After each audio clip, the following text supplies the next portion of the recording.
ಯೇಸು ಕ್ರಿಸ್ತನ ಪರಿಶುದ್ಧವಾದ ನಾಮದಲ್ಲಿ ನಿಮಗೆ ಶುಭಾಶಯಗಳು. ನಾವು ಪರಿಶುದ್ಧ ನೆಹೆಮೀಯನ ಪುಸ್ತಕವನ್ನು ಧ್ಯಾನಿಸ್ತಾ ಇದ್ದೇವೆ. ಈ ಪರಿಶುದ್ಧ ನೆಹೆಮೀಯನ ಪುಸ್ತಕದಲ್ಲಿ ಮುಖ್ಯವಾದ ವಿಷಯಗಳನ್ನು ನಾವು ಕಲಿತಾ ಬರ್ತಾ ಇದ್ದೇವೆ. ನೆಹೆಮಾಯ ಶೋಷನ್ ಕೋಟೆಯಲ್ಲಿ ಹುಟ್ಟು ಬೆಳೆದು ಅರ್ಥಸ್ಥ ರಾಜನಿಗೆ ದ್ರಾಕ್ಷರಸವನ್ನು ಪಾನವನ್ನು ಕೊಡುವಂಥ ಒಬ್ಬ ಮನುಷ್ಯನಾಗಿದ್ದ. ಯೆರೂಸಲೇಮಿನ ಸ್ಥಿತಿಗತಿಗಳನ್ನು ತಿಳಿದ ತಕ್ಷಣವೇ 120 ದಿನಗಳ ಕಾಲ ಉಪವಾಸ, ಪ್ರಾರ್ಥನೆ, ಕಣ್ಣೀರನ್ನು ಸುರಿಸಿದ. ಅವನ ಪ್ರಾರ್ಥನೆಯ ಮುಖ್ಯ ವಿಷಯವೇ ಯೆರೂಸಲೇಮ್ ಮತ್ತೆ ಕಟ್ಟಲ್ಪಡಬೇಕು, ಗೋಡೆ ಕಟ್ಟಲ್ಪಡಬೇಕು, ಬುರುಜುಗಳು ಕಟ್ಟಲ್ಪಡಬೇಕು, 12 ಬಾಗಿಲುಗಳು ಕಟ್ಟಲ್ಪಡಬೇಕು. ಅವನ ಪ್ರಾರ್ಥನೆಯೇ ಆಗಿತ್ತು.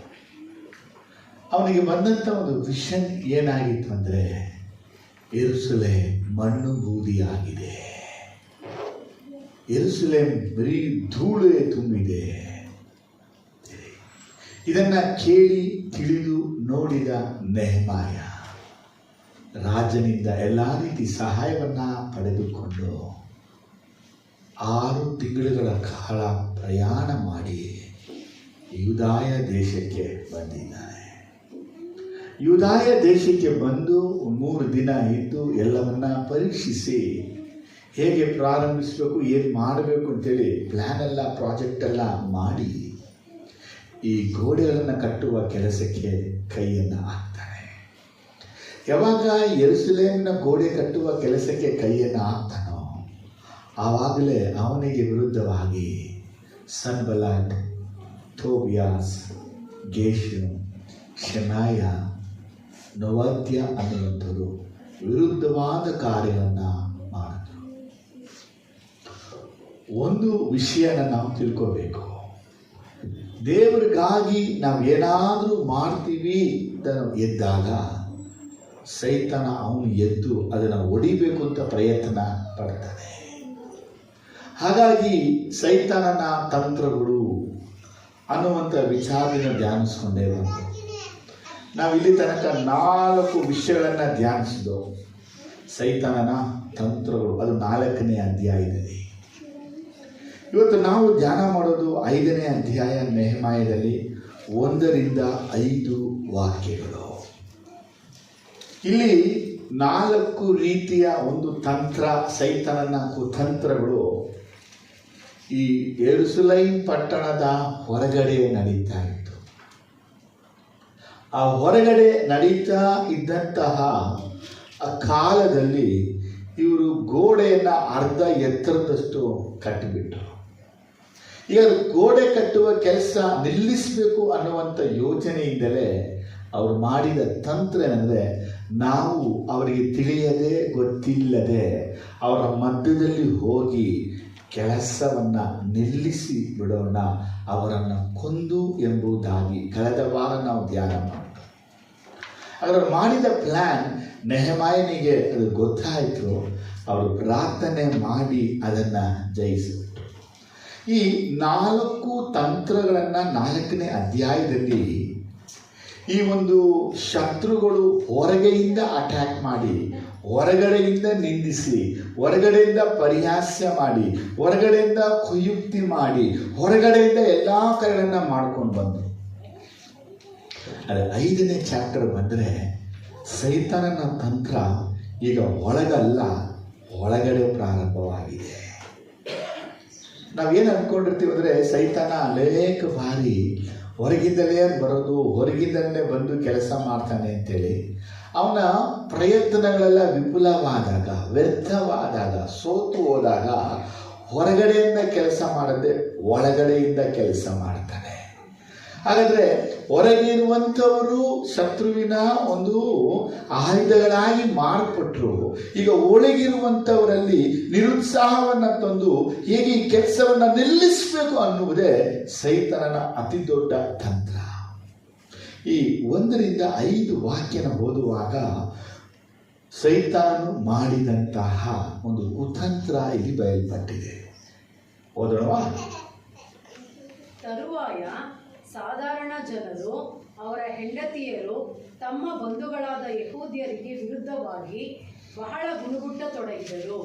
ಕೆಲವರು, ನಾವು ನಮ್ಮ ಗಂಡು ಹೆಣ್ಣು ಮಕ್ಕಳು ಬಹುಮಂದಿ ಇದ್ದೇವೆ, ನಮ್ಮ ಜೀವನಕ್ಕಾಗಿ ಕಾಳು ಕಡ್ಡಿಗಳನ್ನು ಹೇಗಾದರೂ ಸಂಪಾದಿಸಿಕೊಳ್ಳೋಣ.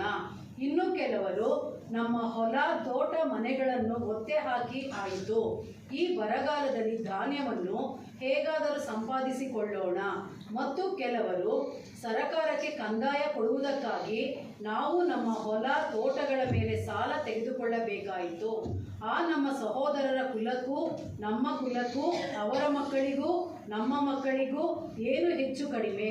ನೋಡಿರಿ, ನಾವು ನಮ್ಮ ಗಂಡು ಹೆಣ್ಣು ಮಕ್ಕಳನ್ನು ಪರರಿಗೆ ದಾಸರನ್ನಾಗಿ ಕೊಡಬೇಕಾಯಿತು. ನಮ್ಮ ಹೆಣ್ಣು ಮಕ್ಕಳಲ್ಲಿ ಕೆಲವರನ್ನು ಇಷ್ಟರಲ್ಲೇ ಅಪಹರಿಸಿದರು. ನಮ್ಮ ಯತ್ನವೇನೂ ಸಾಗುವುದಿಲ್ಲ, ನಮ್ಮ ಹೊಲ ತೋಟಗಳು ಪರಾಧೀನವಾದವು ಎಂದು ಗುಣಗುಟ್ಟಿದರು. ವಾಕ್ಯ ಚೆನ್ನಾಗಿದೆ ನೋಡಿ. ಇಲ್ಲಿ ಏನು ಬೇಳಪಟ್ಟಿದೆ? ಒಂದರಲ್ಲಿ ಬಹಳವಾಗಿ ಗುಣಗುಟ್ಟಿದರು, 5ರಲ್ಲಿ ಗುಣಗುಟ್ಟಿದರು. ಮೊದಲನೇ ವಾಕ್ಯ ಹೇಳುತ್ತೆ, ಸ್ತ್ರೀಯರುಗಳು ಗುಣಗುಡ್ತಾ ಇದ್ದಾರೆ. ಇದೇನು ನಡೆದಿದೆ? ಮೊದಲನೇ ವಿಷಯ, ದೇಶದಲ್ಲಿ ಬರಗಾಲ ಬಂದಿದೆ. ಏನು ಬಂದಿದೆ? ಬರಗಾಲ. ಯಾವ ದೇಶದಲ್ಲಿ? ಯೆರೂಸಲೇಮ್ ದೇಶದಲ್ಲಿ. ಈ ಬರಗಾಲ ಬಂದಿದೆ ಅನ್ನೋದಕ್ಕೇನೆ 1ನೇ ಚಾಪ್ಟರ್ ಓದಿದ್ದು ನಾವು. ಜನರೆಲ್ಲ ಬಹಳ ಕಷ್ಟವನ್ನ ಪಡ್ತಾ ಇದ್ದಾರೆ. ಈಗ ಈ ಬರಗಾಲ ಬಂದಾಗ ಏನಾಯಿತು, ಏನು ನಡೆಯಿತು? ಈ ಬರಗಾಲ ಅಂದರೆ ಎಂಥ ಬರಗಾಲವ ಆ ದೇಶದಲ್ಲಿ ಬಂತು? ಇದಕ್ಕೆ ಸಾಕ್ಷಿ ಆಧಾರವೆಲ್ಲ ಇದೆ. ನೆಹೆಮ್ಯನ ಕಾಲದಲ್ಲಿ ಆ ದಿನಗಳಲ್ಲಿ ಭಯಂಕರವಾದ ಬರಗಾಲ ಬಂತು. ಆ ಯೆರೂಸಲೇಮಿನಲ್ಲಿ ಬರಗಾಲ ಬಂದಾಗ ನಡೆದಂಥ ಘಟನೆನೇ ಇಲ್ಲಿ ಬರೆಯಲ್ಪಟ್ಟಿದೆ. ಇಲ್ಲಿ ಮುಖ್ಯವಾಗಿ 4 ವಿಷಯಗಳು ಬರೆಯಲ್ಪಟ್ಟಿದೆ. ಮೊದಲನೇ ವಿಷಯ, ಬರಗಾಲ ಬಂದಿದೆ. ಆ ಬರಗಾಲದ ನಿಮಿತ್ತ ಅವರಿಗೆ ಊಟಕ್ಕೆ ಏನೂ ಇಲ್ಲ, ಧಾನ್ಯ ಇಲ್ಲ. 2ನೇ ವಿಷಯ ಏನು ಮಾಡ್ತಾ ಇದ್ದಾರೆ? ಆ ಧಾನ್ಯಕ್ಕಾಗಿ ಇವರು ಏನು ಮಾಡಿದ್ರು? ತಮ್ಮ ಹೊಲಗಳನ್ನು, ತೋಟಗಳನ್ನು, ಮನೆಗಳನ್ನು ಮಾರಿದ್ರು. 3ನೇದಾಗಿ ಏನು ಮಾಡಿದರೆ, ಕೆಲವರು ತಮ್ಮ ತೋಟಗಳನ್ನು, ಹೊಲಗಳನ್ನು ಗಿರಿವಿ ಅಥವಾ ಅಡಮಾನಕ್ಕೆ ಇಟ್ಟು ಸಾಲ ಇಸ್ಕೊಂಡ್ರು. ಸಾಲ ಇಸ್ಕೊಂಡಿದ್ದೆಲ್ಲ ಬಡ್ಡಿ ಬೆಳೆಯಿತು, ಸಾಲ ತೀರಲಿಲ್ಲ. 4ನೇದು, ಈ ಒಂದು ಪರ್ಷಿಯನ್ನರ ಒಂದು ಟ್ಯಾಕ್ಸ್ ಜಾಸ್ತಿ, ಹೈ ಟ್ಯಾಕ್ಸ್ ಆಗಿ ಮಾರ್ಪಟ್ಟಿತ್ತು. ಈ 4 ವಿಷಯ ಏನು ಸೂಚಿಸಿದೆ ಕೇಳಿದ್ರೆ, ಇಸ್ರೇಲ್ ಜನಗಳು ಆ ದಿನಗಳಲ್ಲಿ ಅನುಭವಿಸಿದ ಆಹಾರದ ಒಂದು ಕೊರತೆ. ಮೊದಲನೇ ವಿಚಾರ, ಯೆರೂಸಲೇಮಿನ ಗೋಡೆ ಕಟ್ಟಲ್ಪಡ್ತಾ ಇದೆ. ಯೆರೂಸಲೇಮಿನ ಗೋಡೆ ಕಟ್ಟಲ್ಪಡ್ತಾ ಇದೆ, ದೇಶದ ಒಳಗೆ ಆಹಾರದ ಕೊರತೆ ಉಂಟಾಗಿದೆ. ಈಗ ಈ ಆಹಾರದ ಕೊರತೆ ಉಂಟಾಗಲು ಕಾರಣ ಏನು? ಈ ಆಹಾರದ ಕೊರತೆ ಉಂಟಾಗಲು ಕಾರಣ ಏನು? ಏನು ಕಾರಣ? ಈ ಯೆರೂಸಲೇಮಿನ ಗೋಡೆಯನ್ನು ಕಟ್ಟುತ್ತಾ ಇರೋರು ಯಾರು? ಹಿಂದೆನೆ ತೋರಿಸಿದೆ. ಎಲ್ಲ ಯಾರು? ಯೆರೂಸಲೇಮಿನ ನಿವಾಸಿಗಳೇ. ಹೊಲದಲ್ಲಿ ಕೆಲಸ ಮಾಡಬೇಕಾದವನು, ತೋಟದಲ್ಲಿ ಕೆಲಸ ಮಾಡಬೇಕಾದವನು, ಗದ್ದೆಗಳಲ್ಲಿ ಕೆಲಸ ಮಾಡಬೇಕಾದವನು, ದನ ಕರುಗಳನ್ನು ಸಾಕಿ ಹೈನು ಮಾಡಬೇಕಾದವನು ಎಲ್ಲ ಏನು ಕೆಲಸ ಮಾಡ್ತಾ ಇದ್ದಾರೆ? ಗೋಡೆಯನ್ನ ಕಟ್ತಾ ಇದ್ದಾರೆ. ಇವಾಗ ದುಡಿಯುವಂತ ವ್ಯಕ್ತಿ ದುಡಿಯಕ್ಕಾಗಿ ಹೋಗದೆ ಅದು ಗೋಡೆ ಕಟ್ಟುತ್ತಾ ಕೂತ್ಕೊಳ್ತಾ ಇದ್ದಾನೆ. ಈಗ ಗೋಡೆ ಕಟ್ಟುತ್ತಾ ಇದ್ದಾರೆ ಅಂದ್ರೆ ಇವ್ರಿಗೆ ಏನ್ ಬೇಕು? ಆ ಊಟ ಯಾರು ಕೊಡ್ತಾರೆ? ಊಟ ಎಲ್ಲಿಂದ ಬರುತ್ತೆ? ದುಡಿದ್ರೇನೆ ಊಟ. ಆಗ ಆ ಜನ ಮಾಡಿದ್ರು, ತಮ್ಮಲ್ಲಿರುವಂತ ದವಸ ಧಾನ್ಯಗಳನ್ನ ತಿನ್ನಕ್ಕೆ ಸ್ಟಾರ್ಟ್ ಮಾಡಿದ್ರು. ಆ ದವಸ ಧಾನ್ಯ ಏನಾಯ್ತು? ಕಡಿಮೆ ಆಯಿತು. ಅಕ್ಕಪಕ್ಕ ಹೋಗಿ ಸಾಲವನ್ನು ಇಸ್ಕೊಂಡು ಆ ಸಾಲದಿಂದ ಧಾನ್ಯಗಳನ್ನು ತಗೊಂಡು ತಿನ್ನಕ್ಕೆ ಸ್ಟಾರ್ಟ್ ಮಾಡಿದ್ರು. ಸಾಲ ತೀರಿಸೋಕ್ಕೆ ಆಗ್ತಾ ಇಲ್ಲ. ಆ ದಿನಗಳಲ್ಲಿ ಬೆಳೆಯನ್ನು ಬಿತ್ತಬೇಕಾದವರು, ಬೀಜ ಬಿತ್ತಬೇಕಾದವರು, ಫಲವನ್ನ ಕುಯ್ಯಬೇಕಾದವರು ಯಾವ ಕೆಲಸವನ್ನ ಮಾಡದೆ ಇವುಗಳನ್ನು ಅಡಮಾನ ಇಟ್ಟರು, ಗಿರ್ವಿ ಇಟ್ಟು ಅವರು ಧಾನ್ಯಗಳನ್ನ ಕೊಂಡುಕೊಂಡರು. ಆ ಧಾನ್ಯಗಳನ್ನ ತಿಂತಾ ಇದ್ರು. ಇವುಗಳ ಮಧ್ಯದಲ್ಲಿ ಪರ್ಷಿಯನ್ ಟ್ಯಾಕ್ಸ್ಗಳು ಬಂತು. ಟ್ಯಾಕ್ಸ್ ಕಟ್ಟಿಲ್ಲ ನೀವು ಅಂತೇಳಿ ಆ ಟ್ಯಾಕ್ಸ್ಗಳನ್ನು ಕಟ್ತಾ ಇರುವಾಗ ಕಟ್ಟಕ್ಕಾಗದ ಪರಿಸ್ಥಿತಿಗಳಲ್ಲಿ ಇಸ್ರೇಲ್ ದೇಶದ ಅನೇಕ ಹೆಣ್ಣು ಮಕ್ಕಳನ್ನು ಅವರು ಏನ್ ಮಾಡ್ಬಿಟ್ರು, ಅಪಹರಿಸ್ಬಿಟ್ರು. ಈಗ ಈ ಗೋಳಾಟ ಹೇಗಿರಬಹುದು? ಕನ್ನಡದಲ್ಲಿ ಅವರು ವಿರುದ್ಧವಾಗಿ, ಯಹೂದ್ಯರಿಗೆ ವಿರುದ್ಧವಾಗಿ ಬಹಳ ಗುಣಗುಟ್ಟ ತೊಡಗಿದರು ಅಂತ ಬಯಲ್ಪಟ್ಟಿದೆ. ಇಂಗ್ಲೀಷಲ್ಲಿ ಅವರು ಗುಣಗುಟ್ಟದ ಬರಲ ಪಾಠ, ಅವರು ಬಹಳವಾಗಿ ದುರಾವಸ್ಥೆಯಲ್ಲಿ ಕೂಗಿದರು. ಈ ಪದದ ಅರ್ಥ ಅಂದರೆ ಇಸ್ರೇಲ್ ಜನ ಐಗುಪ್ತ ದೇಶದಲ್ಲಿ ಇದ್ದಾಗ ಅವರು ಸಂಖ್ಯೆಯಲ್ಲಿ ಬೆಳೆದರು. ವಿಮೋಚನಕಾಂಡ 1:7 ಅವರು ಸಂಖ್ಯೆಯಲ್ಲಿ ಅಧಿಕವಾಗಿ ಬೆಳೆದ ನಿಮಿತ್ತವಾಗಿ ಅವ್ರಿಗೇನು ಬೇಕು? ಊಟ ಬೇಕು. ಊಟ ಹೆಂಗೆ ಸಿಗುತ್ತೆ? ಒಂದು ಮನೆಯಲ್ಲಿ ಒಬ್ಬ ದುಡಿತಾನೆ, 20 ಜನ ತಿನ್ನಬೇಕು ಅಂದರೆ ಎಷ್ಟು ದುಡಿಬೇಕು? ಇವತ್ತು ಗಂಡ ಹೆಂಡತಿ ದುಡಿಯದೇ ಸಾಕಾಗ್ತಾ ಇಲ್ಲ, ಅವತ್ತಿನ ದಿನ ಹೇಗಿದಿರ್ಬೋದು? ಈಗ ಇಸ್ರೇಲ್ ಜನರು ಅವರ ದುರಾವಸ್ಥೆಯಲ್ಲಿ ಯಾವ ರೀತಿ ದೇವರಿಗೆ ಮೊರೆ ಇಟ್ಟರೋ ಅದೇ ಸೇಮ್ ಕ್ರೈ ಅನ್ನೋದು ನೆಹೆಮ್ಯನ ಪುಸ್ತಕದಲ್ಲಿ ಮತ್ತೆ ಪುನರಾವರ್ತಿ ಆಗಿದೆ. ಅವರು ಕೂಗಿದ್ದು ಯಾರಂದ್ರೆ ಫೀಮೇಲ್, ಸ್ತ್ರೀಯರುಗಳು. ಗಂಡಸರು ಕೂಗಲಿಲ್ಲ. ಯಾಕೆ ಹೇಳಿದ್ರೆ ಅವರ ಕರುಳು, ಅವರ ನೋವು, ಅವರ ವೇದನೆ, ಅವರ ದುಃಖ ಹೇಳಲು ವಿವರಿಸಲು ಅಸಾಧ್ಯವಾಗಿತ್ತು. ಅವರು ಯಾರ ವಿರುದ್ಧವಾಗಿ ಕೂಗಿದ್ರು ಅಂತ ಕೇಳಿದ್ರೆ ಯಹೂದ್ಯರಿಗೆ ವಿರುದ್ಧವಾಗಿ. ಇವರು ಯಾರು? ಯಹೂದ್ಯರು. ಅವರು ಯಾರು? ಯಹೂದ್ಯರು. ಯಹೂದ್ಯರಿಗೆ ವಿರುದ್ಧವಾಗಿಯೇ ಕೂಗ್ತಾ ಇದ್ದಾರೆ. ಯೋಚಿಸ್ಬೋದು, ಏನಿದು? ಅಂದು ಐಗುಪ್ತರ ರೀತಿ ಹಿಂಸೆಯನ್ನು ಮಾಡಿದಾಗ ಇದೇ ಮಾಡಿದ್ರು, ಕೂಗುದು. ಈಗ ಯಹೂದ್ಯರು ಹಿಂಸೆ ಮಾಡ್ತಾ ಇದ್ದಾರೆ, ಈಗ ಯಹೂದ್ಯರೇ ಕೂಗ್ತಾ ಇದ್ದಾರೆ. ಸೈತಾನನ 5ನೆಯ ಒಂದು ದೊಡ್ಡ ತಂತ್ರ ಅಂದರೆ ಅನೀತಿ, ಇನ್ಜಸ್ಟಿಸ್ ಅನ್ನೋದೇ ಆಗಿರುತ್ತೆ. ಅನ್ಯಾಯ ನಮ್ಮ ಮನೆಯಲ್ಲಿ, ನಮ್ಮ ಕುಟುಂಬದಲ್ಲಿ, ನಮ್ಮ ಸಭೆಗಳಲ್ಲಿ ನ್ಯಾಯ ಬಿಟ್ಟು ಅನ್ಯಾಯಕ್ಕೆ, ಧರ್ಮ ಬಿಟ್ಟು ಅಧರ್ಮಕ್ಕೆ, ಸತ್ಯ ಬಿಟ್ಟು ಸುಳ್ಳಿಗೆ ಸಾಥನ್ನು ಕೊಡುವಾಗ ಜನ ಕೂಗ್ತಾರೆ. ಇಸ್ರೇಲ್ ಜನರು ಯಾವ ರೀತಿ ಫರೋಹ ಐಗುಪ್ತರಿಂದ ಹಿಂಸೆ ಅನುಭವಿಸಿದಾಗ ಕೂಗಿದ್ರೋ, ಈ ಭಾಗದಲ್ಲಿ ಯಹೂದ್ಯರಿಂದ ಹಿಂಸೆ ಅನುಭವಿಸಿದಂಥ ಯಹೂದ್ಯ ಹೆಣ್ಣು ಮಕ್ಕಳು ಕೂಗಿದರು. ಅವರ ಕೂಗು ದೇವರಿಗೆ ಮುಟ್ಟುತ್ತಾ ಇದೆ. ಇಲ್ಲಿ ಏನು ಮುಖ್ಯವಾಗಿ ನಾವು ತಿಳಿಬೇಕಂದ್ರೆ, ಒಂದು ಅವರಿಗೆ ಇರುವಂಥದ್ದು ಎಲ್ಲ ಏನಾಗಿದೆ, ಹೊಂಟಾಯಿತು. ಅವ್ರು ಹೋಗಿ ನಮಗೆ ಲಕ್ಸುರಿ ಲೈಫನ್ನು ಕೇಳಲಿಲ್ಲ, ಊಟ ಮಾತ್ರ ಕೊಡಿ. ಅವರು ಬಟ್ಟೆ ಕೇಳಲಿಲ್ಲ, ಊಟ ಮಾತ್ರ ಕೊಡಿ. ಯೋಚಿಸ್ಬೇಕು. ಈ ಯೆರೂಸಲೇಮಿನ ಪೌಳಿ ಗೋಡೆಯನ್ನ ಕಟ್ಟುವಂತ ದೇವ ಮಕ್ಕಳ ಜೀವನದಲ್ಲಿ ಸೈತಾನನು ತರುವಂತ 4 ಕುತಂತ್ರಗಳೆಲ್ಲ ಏನಪ್ಪಾ ಅಂದ್ರೆ, ಅವರ ಹೊಟ್ಟೆಯ ಊಟವನ್ನ ಒಡೆಯೋದು, ಅವರ ಕೈಗಳ ಕೆಲಸಗಳನ್ನ ಒಡೆಯೋದು, ಅವರ ಆಸ್ತಿಗಳನ್ನ ಒಡೆಯೋದು, ಅವರು ಹೆತ್ತ ಮಕ್ಕಳನ್ನ ಒಡೆಯೋದು. ಇದೇ ಸೈತಾನನ ತಂತ್ರ, ದೇವರ ಕೆಲಸವನ್ನ ನಿಲ್ಲಿಸಕ್ಕಾಗಿ. ಅರ್ಥ ಆದವರು ಅಲ್ಲೇಲೂಯ. ನಮ್ಮ ಜೀವನದಲ್ಲಿ ಈ ಹಸಿವು ಯಾರಿಗಿಲ್ಲ? ಇಸ್ರೇಲ್ ಜನರಿಗೆ ದೇವರು ಮನ್ನವನ್ನ ಕೊಟ್ಟಿದ್ರು, ಅವರ ಹಸಿವನ್ನ ನೀಗಿಸಿದ್ರು.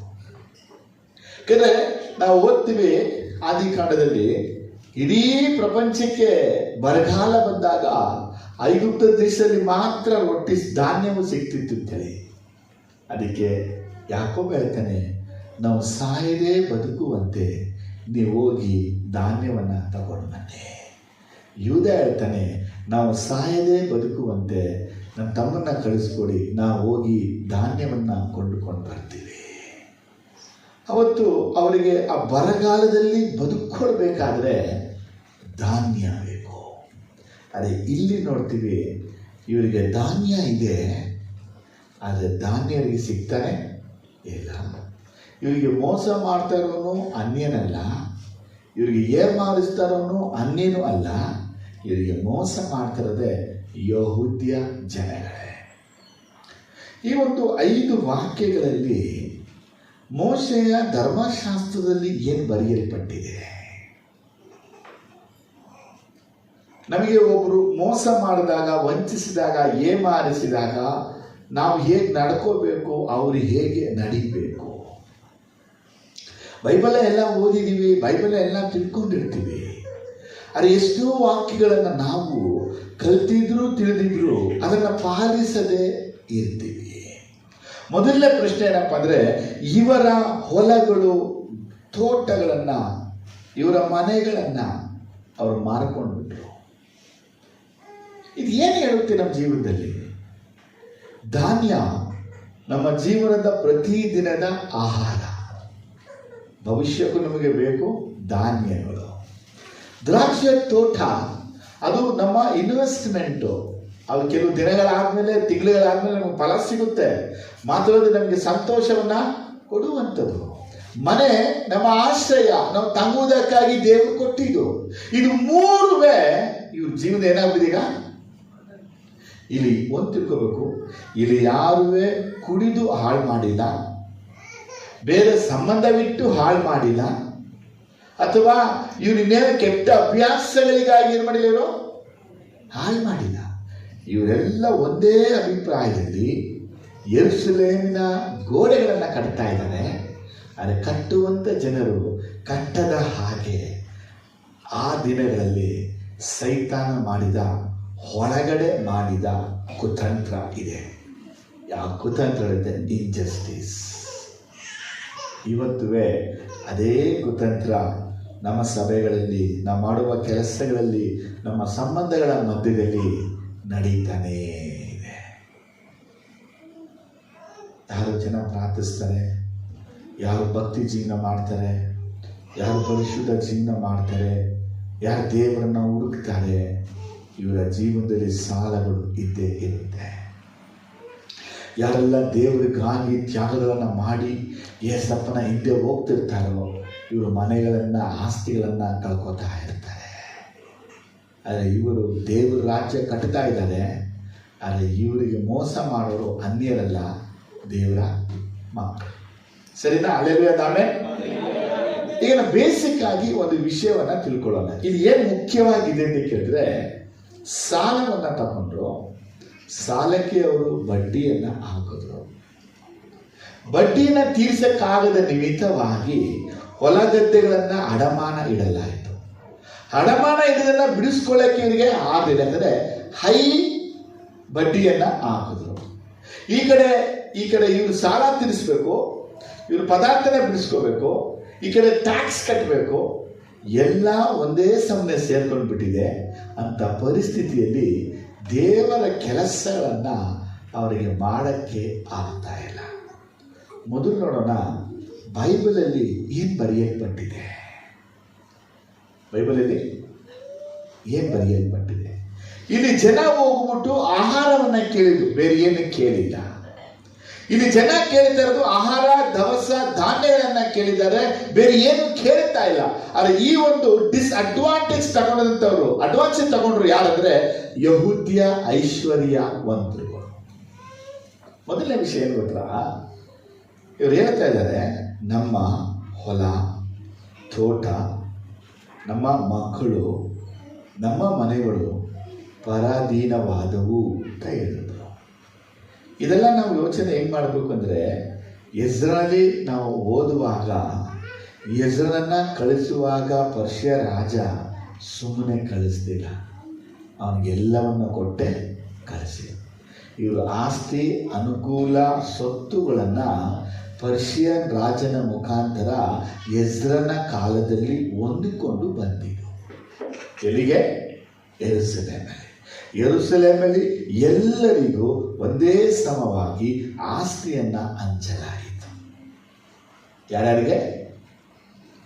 ಬಂದಂಥ ಜನರಿಗೆ. ಯಾರ ಕಾಲದಲ್ಲಿ? ಎಜ್ರನ ಕಾಲದಲ್ಲಿ. ಆದರೆ ಈಗ ಬಡತನವು, ಈಗ ಕೊರತೆಯು, ಈಗ ಬರಗಾಲದ ಸಮಯದಲ್ಲಿ ನಮಗೂ ಗೊತ್ತು, ಅಲ್ಲಿ ವಾರ್ ನಡೀತಾ ಇದೆ. ಲಾಸ್ಟ್ ಮಂತ್, ಹಿಂದಿನ ತಿಂಗಳು ಸಿಲಿಂಡರ್ ರೇಟ್ಗಳೆಲ್ಲ ಎಲ್ಲಿಗೆ ಬಂತು ಅಂತ ನಿಮಗೆ ಗೊತ್ತು.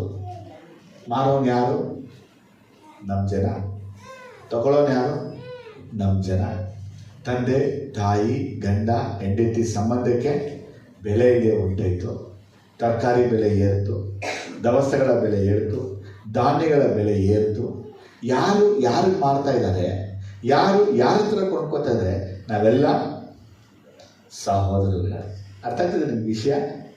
ಅಲ್ಲಿ ನಡೀತಿರುವಂಥ ವಾರಿಗೆ ಇವೇ ನೋಡಿ ಎಲ್ಲ ಕಡೆನೂ ಕೆಲವರು ಯೋಚನೆ ಏನಪ್ಪ ಅಂದರೆ, ಈ ಟೈಮಲ್ಲಿ ಹಣ ಮಾಡಬೇಕು.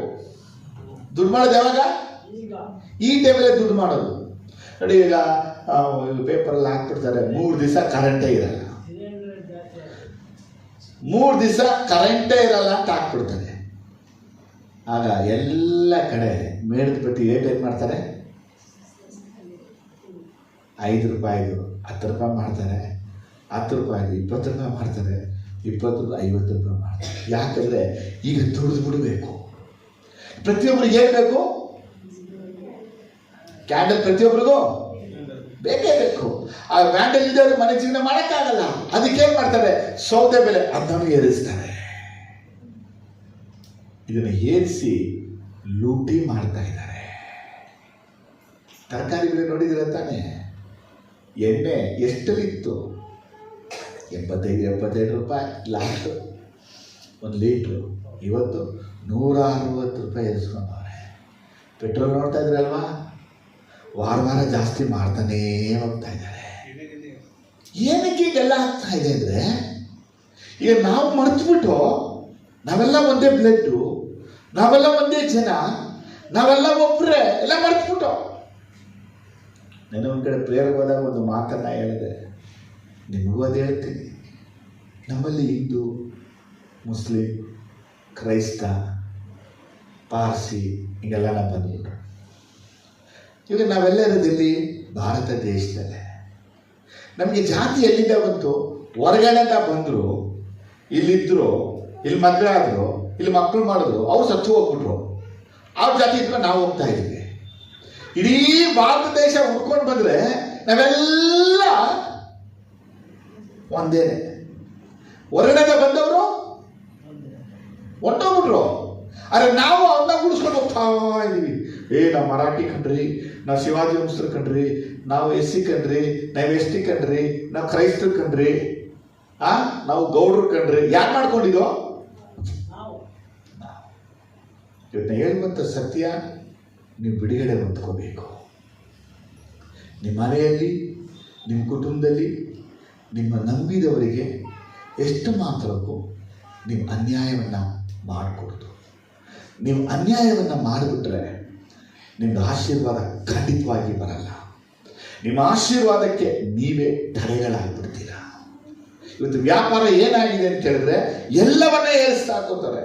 20 ರೂಪಾಯಿ ಪದಾರ್ಥನ 30 ರೂಪಾಯಿ ಮಾಡ್ತಾರೆ, 30 ರೂಪಾಯಿನ 50 ರೂಪಾಯಿಗೆ ಮಾಡ್ತಾರೆ, 50 ರೂಪಾಯಿನ 100 ರೂಪಾಯಿ ಬರ್ತದೆ. ದುಡ್ಡು ಮಾಡಿಬಿಡ್ಬೇಕು. ಪಾಕಿಸ್ತಾನಲ್ಲಿ 1 ಲೀಟ್ರ್ ಪೆಟ್ರೋಲ್ 400-500 ರೂಪಾಯಿ ಅಂತೆ. ಪೆಟ್ರೋಲು ಯಾಕಿಷ್ಟು ದುಬಾರಿ ಮಾಡಿಟ್ಟಿದ್ದಾರೆ? ದುಡ್ಡಿರೋನು ತಗೊಳ್ಳೆ, ದುಡ್ಡಿಲ್ಲರೋನು ಸಾಯಿ. ಅವನು ಯಾರು? ನಮಗೆ ಫ್ರೆಂಡ್ ಆಗಬೇಕು, ತಾಯಿ ಕಡೆನೋ ತಂದೆ ಕಡೆನೋ ನಮಗೇನೆ ಸಂಬಂಧ. ಆದರೆ ಈಗ ದುಡ್ಡಿಗೆ ಬೆಲೆ ಬಂತು, ಸಂಬಂಧಕ್ಕೆ ಬೆಲೆ ಉಂಟಾಯಿತು. ಚೆನ್ನಾಗಿ ಅರ್ಥ ಆಗಲಿಂದ ಈ ಉದಾಹರಣೆ ಹೇಳ್ತಾ ಇದ್ದೇನೆ. ನಮ್ಮ ದೇಶಕ್ಕೂ ಹೊರ ದೇಶಗಳಿಗೂ ಯುದ್ಧಗಳು ನಡೆದರೆ ಇಲ್ಲಿರುವಂಥ ದವಸ ಧಾನ್ಯ ಬೆಲೆಗಳೆಲ್ಲ ಮೇಲೆ ಏರಿಸ್ಬಿಟ್ಟು ಬಡವರನ್ನ ಬೀದಿ ಪಾಲು ಮಾಡ್ತಾ ಇದ್ದಾರೆ. ದಿನಕೂಲಿ ಜನರನ್ನ ಬೀದಿ ಪಾಲು ಮಾಡ್ತಾ ಇದ್ದಾರೆ. ಹಣ ಇದ್ರೂ ಕೊಂಡ್ಕೊಳ್ಳೋಕ್ಕಾಗದಂಥ ಪರಿಸ್ಥಿತಿ ಬಂದುಬಿಟ್ಟಿದೆ ಇವತ್ತು. ಜನ ಕೇಳೋದು ಧಾನ್ಯ. ನೀ ಎಷ್ಟೇ ದುಡಿದ್ರು ಹೊಟ್ಟೆ ಎಷ್ಟು ತುಂಬುತ್ತೋ ಅಷ್ಟೇ ತಿನ್ನಕ್ಕಾಗೋದು. ಮನುಷ್ಯನ ದೇಹದಿಂದ ಯಾವ ಅಂಗಗಳಿಗೂ ತೃಪ್ತಿನೇ ಆಗಲ್ಲ. ಎಲ್ಲ ಅಂಗ ಬೇಕು ಬೇಕು ಬೇಕು ಬೇಕು ಬೇಕು ಬೇಕು ಬೇಕು ಅನ್ನುತ್ತೆ. ಒಂದೇ ಅಂಗ ಹೊಟ್ಟೆ ಮಾತಾಡುತ್ತೆ, ಸಾಕು. ಅರೆ ಮನುಷ್ಯ ಸಾಕು ಅನ್ನುವಂಥ ಅಂಗವನ್ನ ಬಿಟ್ಬಿಟ್ಟವನ ಇವತ್ತು ಎಲ್ಲ ಅಂಗಗಳಿಗಾಗಿ ಓಡ್ತಾ ಕೂತವನೆ. ಅವ್ನಿಗೆ ಒಂದು ದಿನ ಅರ್ಥ ಆಗುತ್ತೆ, ಹೊಟ್ಟೆ ಎಷ್ಟು ಬೇಕೋ ಅಷ್ಟು ನನಗೆ ಇಲ್ವಾ? ಆ ದಿನದ ಕಾಟ ಆ ದಿನಕ್ಕೆ ಸಾಕು.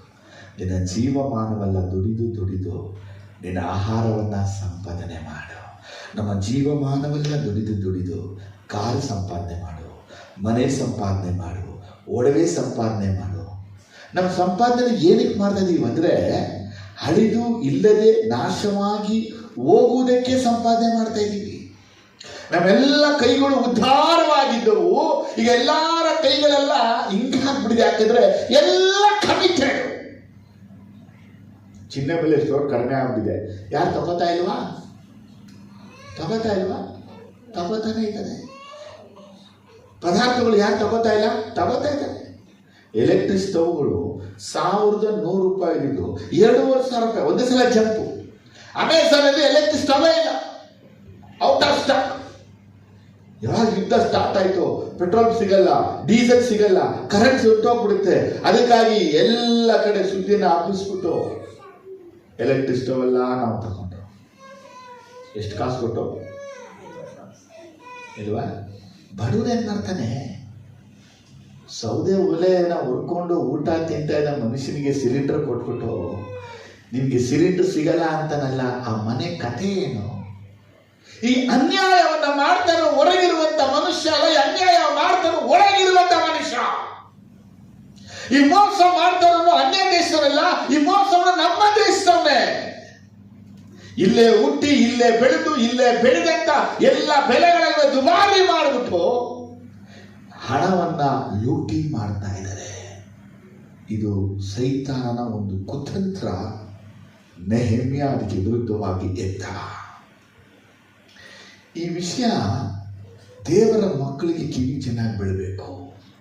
ಯಾರೆಲ್ಲ ದೇವರ ಮಕ್ಕಳುಗಳು ದೇವರಿಗಾಗಿ, ಯೇಸುಗಾಗಿ, ದೇವಾಲಯಕ್ಕಾಗಿ, ಆಲಯ ಕಟ್ಟಕ್ಕಾಗಿ, ಒಂದು ಪ್ರಾರ್ಥನಾ ಗೋಪುರ ಕಟ್ಟುವುದಕ್ಕಾಗಿ ವೈರಾಗ್ಯವಾಗಿ ಜೀವಿಸ್ತಾ ಇರ್ತಾರೋ ಅವ್ರ ಜೀವನದಲ್ಲಿ ಅನ್ಯಾಯಗಳನ್ನ ಸೈತಾನ ತಗೊಂಡು ಬರ್ತಾನೆ. ಆಗ ದೇವರ ಮಕ್ಕಳು ಏನೆಲ್ಲ ತಿಳಿದಿರಬೇಕು? ಅನ್ಯ ಜನರೆಲ್ಲ ದೇವರ ಮಕ್ಕಳು ಮೊದಲು ಏನನ್ನ ತಿಳಿದಿರಬೇಕು. ನಮಗೆಲ್ಲರಿಗೂ ಗೊತ್ತಿರುವಂಥ ವಾಕ್ಯ ಜ್ಞಾನೋಕ್ತಿಗಳಲ್ಲಿ ಎರಡೇ. ಜ್ಞಾನೋಕ್ತಿ ವಾಕ್ಯ ಏನು ಗೊತ್ತೇ? ನಮ್ಗೆ ಗೊತ್ತಿಲ್ಲರಿಗೂ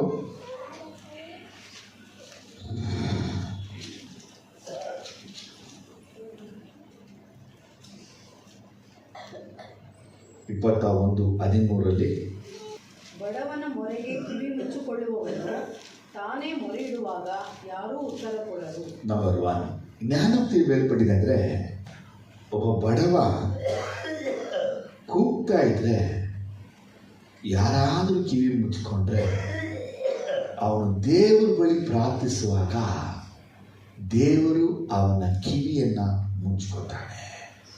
ಫಸ್ಟ್ ತಿಳ್ಕೊಡೆ. ಇವತ್ತು ನಮ್ಮ ಮಧ್ಯೆ ಇರುವಂಥವರಿಗೆ ದೇಳುವಂಥ ವಿಷಯ ಏನಂದ್ರೆ, ಆಹಾರವನ್ನು ಕೊಡು. ಏನು ಕೊಡು? ಆಹಾರ. ನಮ್ಮ ಮೇಲೆ ದವಸ ಧಾನ್ಯಗಳಿದೆ, ಅವರ ಮೇಲೆ ದವಸ ಧಾನ್ಯಗಳಿಲ್ಲ. ಅದು ಮಧ್ಯಾಹ್ನಕ್ಕೆ ಊಟ ಆಗಿಲ್ಲ, ರಾತ್ರಿಗೆ ಊಟ ಆಗಿಲ್ಲ, ನಾಳೆಗೆ ಊಟ ಆಗಿಲ್ಲ. ಅವರಿಗೆ ಆ ಊಟಕ್ಕೆ ನಮ್ಮ ಹತ್ರ ಇದ್ದಾಗ ಅವ್ರು ನಮ್ಮ ಬಳಿ ಬಂದು ಕೇಳ್ತಾ ಇದ್ದಾರೆ, ಸ್ವಲ್ಪ ಏನು ಕೊಡಿ? ಹಿಟ್ಟು ಕೊಡಿ. ಓ ಬರೀ ದಿಸ ಇದೆ ಆಗೋಯ್ತು ಇವ್ರದು. ದ್ವೀಸ ಇದೆ ಅಂದರೆ ಹಿಟ್ಟು ಕೊಡು, ಟಮಾಟೆ ಕೊಡು, ಈರುಳ್ಳಿ ಕೊಡು, ಚಟ್ನಿ ಕೊಡು, ಪುಡಿ ಕೊಡು, ಅದು ಕೊಡು, ಇದು ಕೊಡು ಅಂತ ಕೇಳ್ತಾನೆ ಇರ್ತಾರೆ. ಅದಕ್ಕೆ ನಾವು ಸಮ್ಟೈಮ್ಸು ಜೋದ್ರಂ ಜೋದ್ರಂ ಜೋದ್ರಂ ಜೋದ್ರಂ ಜೋದ್ರಂ ಅಂತಾರೆ. ಕಿವಿನ ಮುಚ್ಕೊಂಡು ಪ್ರೇಯರ್ ಮಾಡ್ತಾ ಇರೋದು. ಏನು ಪ್ರೇಯರ್ ಮಾಡಿದ್ರೆ ಏನು ಯಾವಾಗದು ಬಂದು ಬಂದು ಬಂದು ನಮ್ಗೆ ಏನು ಮಾಡ್ತಿರ್ತಾರೆ? ಕೇಳ್ತಾ ಇರ್ತಾರೆ. ಅವನೊಂಥರ ಭಿಕ್ಷುಕ, ನಾವೊಂಥರ ಭಿಕ್ಷುಕ. ಇದೇ ನಿಮ್ಗೆ ಹೇಳಿದ್ದೀನಿ, ನಾವೆಲ್ಲ ಎಂಥ ಭಿಕ್ಷುಕರು ಅಂದರೆ ದೇವರ ಬಳಿ ಹೋಗಿ ಭಿಕ್ಷೆ ಬೇಡೋರು. ಆದರೆ ದೇವಾಲಯದ ಬಾಗಿಲು ಕೂತಿರ್ತಾರಲ್ಲ, ಅವ್ರು ನಮ್ಮ ಹತ್ರ ಬಂದು ಭಿಕ್ಷೆ ಬೇಡೋರು.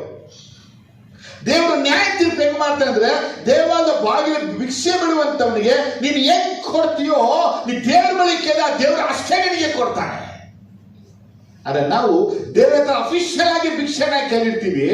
ಆದರೆ ನಿಜವಾದ ಭಿಕ್ಷೆಗೆ ಕೊಡಬೇಕಾದ್ರೆ ನಮ್ಮ ಹತ್ರ ಇದ್ರೂ ಅವನಿಗೆ ನಾವು ಕೊಡಲಿಲ್ಲ. ನಿಮ್ಮ ಅಕ್ಕಪಕ್ಕ ಜನ ಆಗಿರ್ಬೋದು, ನಿಮ್ಮ ಸಂಬಂಧಿಕರಾಗಿರ್ಬೋದು, ನಿಮ್ಮ ಒಡ ಹುಟ್ಟಿದವರಾಗಿರ್ಬೋದು, ನಿಮಗೆ ಬೇಕಾದವರೇ ಆಗಿರ್ಬೋದು, ಅವ್ರಿಗೊಂದು ಆಹಾರದ ಕೊರತೆ, ಹಣದ ಕೊರತೆ ಹೇಳ್ತಾ ಇಲ್ಲ, ಆ ಮೊದಲು ಆಹಾರದ ಕೊರತೆ ಇದೆ ಅಂದರೆ ಅದಕ್ಕೆ ನೀವು ಸಹಾಯ ಮಾಡಲೇಬೇಕು, ನೀವು ಈಸ್ಕೊಡ್ಲೇಬೇಕು, ಅವ್ರು ಕೊಡಲೇಬೇಕು ಊಟ. ನೀವು ನಮಗಿರಲಿ ಇಟ್ಕೊಳ್ಳಿ. ನಮಗೆ ನಿಜ ಹೇಳಿ, ನಮ್ಮ ಮನೆಗಳಲ್ಲಿ ನಾವು ಇಟ್ಟುಕೊಂಡ ದವಸ ಧಾನ್ಯಗಳಿಗೆ ಹುಳಾನೇ ಬಂದಿಲ್ಲ. ಯಾರು ಬಾಯ್ತಾರೆ? ನಮ್ಮ ಮನೆಯಲ್ಲಿ ಇಟ್ಟುಕೊಂಡ ದವಸ ಧಾನ್ಯಗಳಿಗೆ ಹುಳ ಬಂದಿಲ್ಲ. ಆದ್ರೂ ನಾವೇನ್ ಮಾಡ್ತಾ ಇದೀವಿ? ಆದರೆ ಇವತ್ತಿನೊಂದು ಬದಲಾವಣೆ ಮಾಡಿ, ನಿಮ್ಮ ಅಕ್ಕಪಕ್ಕ ಜನ ಆಗಿರ್ಬೋದು, ಸ್ವಂತ ಜನ ಆಗಿರ್ಬೋದು, ಯೇಸುವನ್ನು ಅನಿತವರಾಗಿರ್ಬೋದು, ಅವರಿಗೆ ಒಂದು ಕೊರತೆ ಇದೆ, ಅವರೊಂದು ಅಗತ್ಯ ಇದೆ, ಅವ್ರ ಅವಶ್ಯಕತೆ ಇದ್ರೆ ಅವರು ದೇವರಿಗಾಗಿ ಪ್ರಾರ್ಥಿಸ್ತಾ ಇದ್ದಾರೆ, ಆತ್ಮಗಳಿಗಾಗಿ ಪ್ರಾರ್ಥಿಸ್ತಾ ಇದ್ದಾರೆ, ಜನ ರಕ್ಷಣೆಗಾಗಿ ಪ್ರಾರ್ಥಿಸ್ತಾ ಇದ್ದಾರೆ. ಆದರೆ ಸೈತಾನನ ಕುತಂತ್ರ ಅವರ ಹೊಟ್ಟೆ ಮೇಲೆ ಹೊಡಿತಾ ಇದ್ದಾನೆ, ಅವರ ಕೆಲಸದ ಮೇಲೆ ಹೊಡಿತಾ ಇದ್ದಾನೆ, ವ್ಯಾಪಾರದ ಮೇಲೆ ಹೊಡಿತಾ ಇದ್ದಾನೆ, ಅವ್ರ ಮಕ್ಕಳ ಮೇಲೆ ಹೊಡಿತಾ ಇದ್ದಾನೆ, ಅವ್ರ ಸ್ವತ್ತುಗಳ ಮೇಲೆ ಹೊಡಿತಾ ಇದ್ದಾನೆ. ಆ ಜನ ಒಂದು ಆಸ್ತಿ ಅನುಕೂಲ ಕೇಳ್ತಾ ಇಲ್ಲ, ಆ ಜನ ಕೇಳೋದು ಹೊಟ್ಟೆಗೆ ಸ್ವಲ್ಪ ಊಟ. ಜನ ತಿಳ್ಕೊಳ್ಳಿ, ನಿಮ್ಮೊಳಗೆ ಒಂದು ಭಾವನೆ ಬರಬೇಕು. ನೀವು ಊಟ ಮಾಡೋಕ್ಕಿಂತ ಮುಂಚೆ, ಸ್ತೋತ್ರ ಹೇಳಕ್ಕಿಂತ ಮುಂಚೆ, ಯಾರಾದ್ರೂ ಹಸಿವಲ್ಲಿದ್ದಾರ? ನಮ್ಮ ಬೀದಿಯಲ್ಲಿ ಯಾರಾದ್ರೂ ಹಸಿವಲ್ಲಿದ್ದಾರ? ನಮ್ಮ ಕುಟುಂಬದಲ್ಲಿ ಯಾರು ಹಸಿವಲ್ಲಿದ್ದಾರ? ನಿಮ್ಗೆ ಗೊತ್ತಾಗ್ಬಿಟ್ರೆ ಊಟ ತಗೊಂಡೋಗಿ. ಒಂದು ವೇಳೆ ನಿಮ್ಮ ಶತ್ರು ಹಸಿವಿದ್ರೆ ನೀವು ಹೋಗ್ಬೇಡಿ, ಇನ್ನೊಬ್ಬರ ಕೊಟ್ಟು ಕಳಿಸಿ. ಅವನಿಗೇನು ಕೊಟ್ಬಿಡು? ಊಟ. ಯಾಕೆ ಗೊತ್ತಾ? ನೀನು ಊಟವನ್ನು ಕೊಟ್ರೆ ನಿನ್ನ ಪ್ರಾರ್ಥನೆ ದೇವರು ಕೇಳ್ತಾನೆ. ಅರ್ಥ ಆದರೂ ಅನೇಕ ದೇವ ಮಕ್ಕಳ ಪ್ರಾರ್ಥನೆ ದೇವರು ಕೇಳಿದ್ರಕ್ಕೆ ಕಾರಣ ಏನಂದ್ರೆ, ಇವರು ಪಕ್ಕದ ಮನೆಯಲ್ಲಿ ಹಸಿವಲ್ಲಿದ್ದಾಗಲೂ ಇವರು ಚೆನ್ನಾಗಿ ತಿಂದು ನಿದ್ರೆ ಮಾಡ್ತಾ ಇದ್ದಾರೆ. ಇವರಿಗೆ ಕೊಪ್ಪಿದ ಊಟ ತಿನ್ನಕ್ಕಿದೆ, ಅವ್ರಿಗೆ ಕುಡಿಯಕ್ಕೆ ನೀರಿಲ್ಲ, ಅವ್ರಿಗೆ ಒದಗಿಸಕ್ಕೆ ಇವರಿಗೆ ಮನಸ್ಸಿಲ್ಲ. ದೇವರು ನಿಮ್ಮ ಪ್ರಾರ್ಥನೆಗಳಿಗೆ ಸದುತ್ತರ ಕೊಡಬೇಕು ಅಂದರೆ, ನಿಮ್ಮ ಸುತ್ತ ಯಾರಿದ್ದಾರೆ, ನಿಮ್ಮ ಸಂಬಂಧದಲ್ಲಿ ಯಾರಿದ್ದಾರೆ, ನಿಮ್ಮ ಒಳಗಡೆ ಯಾರಿದ್ದಾರೆ ನೋಡಿ, ಅವರಿಗೆ ಅಗತ್ಯಗಳನ್ನು ಸಂಧಿಸಿ.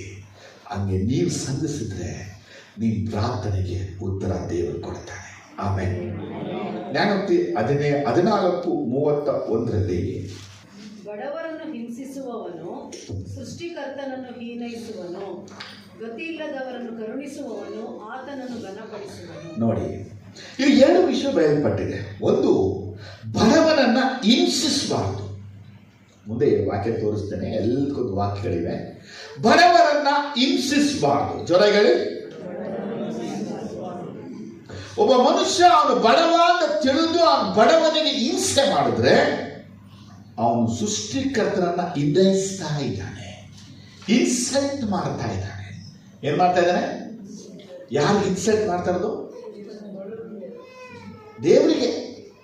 ವಾಕ್ಯ ಹೇಳ್ತಾ ಇದೆ, ಒಬ್ಬ ಗತಿ ಇಲ್ಲದವನನ್ನ ಕರುಣಿಸಿಬಿಟ್ರೆ ದೇವರನ್ನ ಘನಪಡಿಸ್ತಾ ಇದ್ದಾನೆ. ಏನಪ್ಪಡ್ರೆ ಅವ್ರಿಗೆ?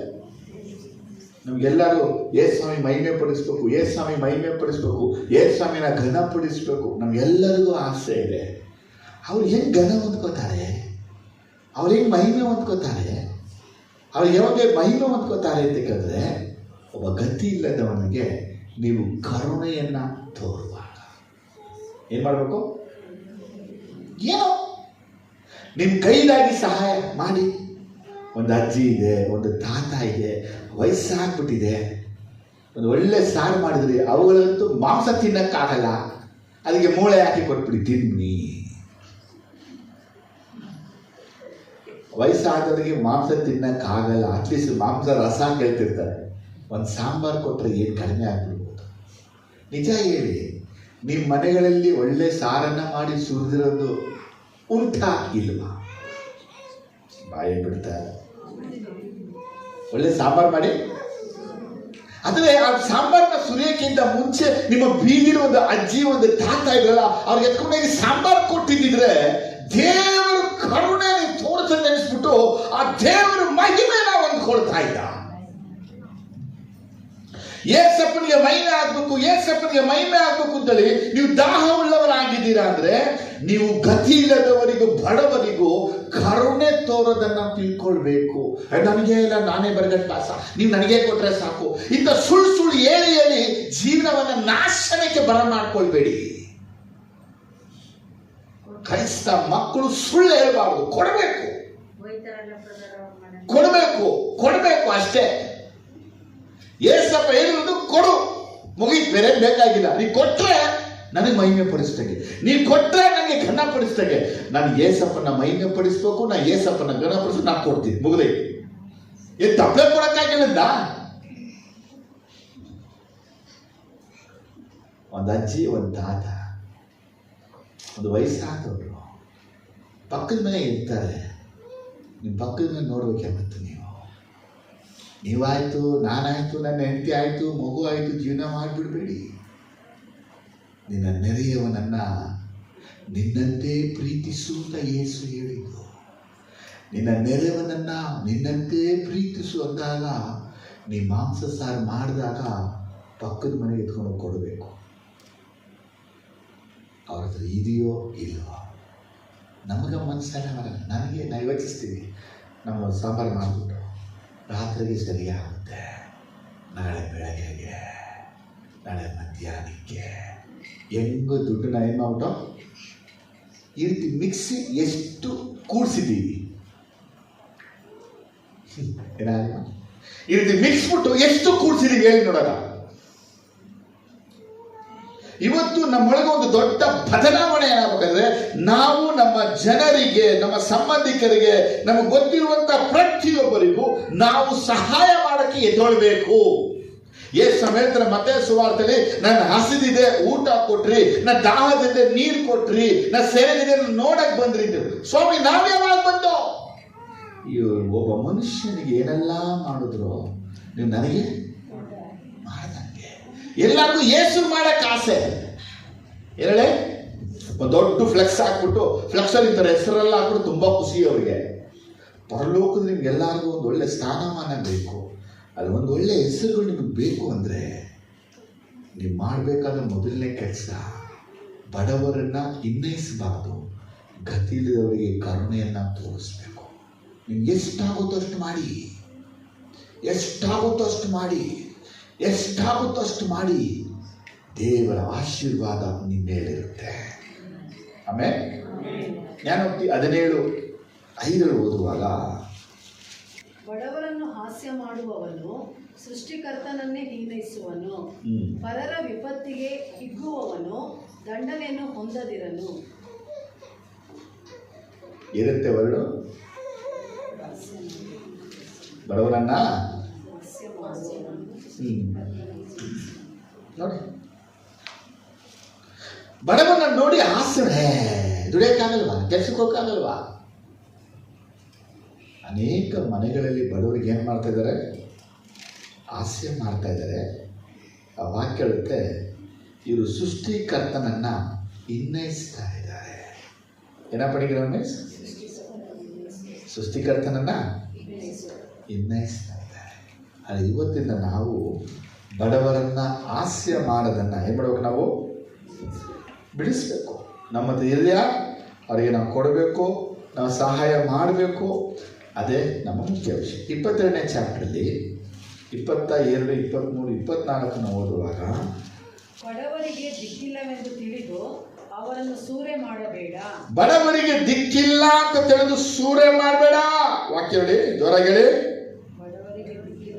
ಬಡವರಿಗೆ ಸಹಾಯ ಇಲ್ಲ, ಬಡವರನ್ನ ಯಾರು ನೋಡ್ಕೊಳಕ್ಕಾಗಲ್ಲ, ಅವ್ರಿಗೆ ಯಾವ ಸಪೋರ್ಟ್ ಇಲ್ಲ ಅಂತ ತಿಳಿದು ಏನು ಮಾಡಬೇಡ, ಸೂರೆ ಮಾಡಬೇಡ.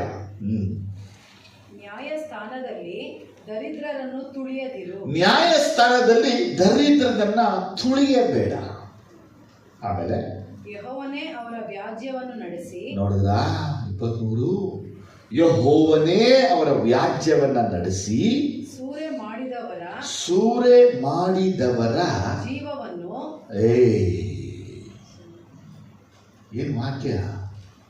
ಇವ್ನು ಸೂರೆ ಏನ್ ಮಾಡ್ದ?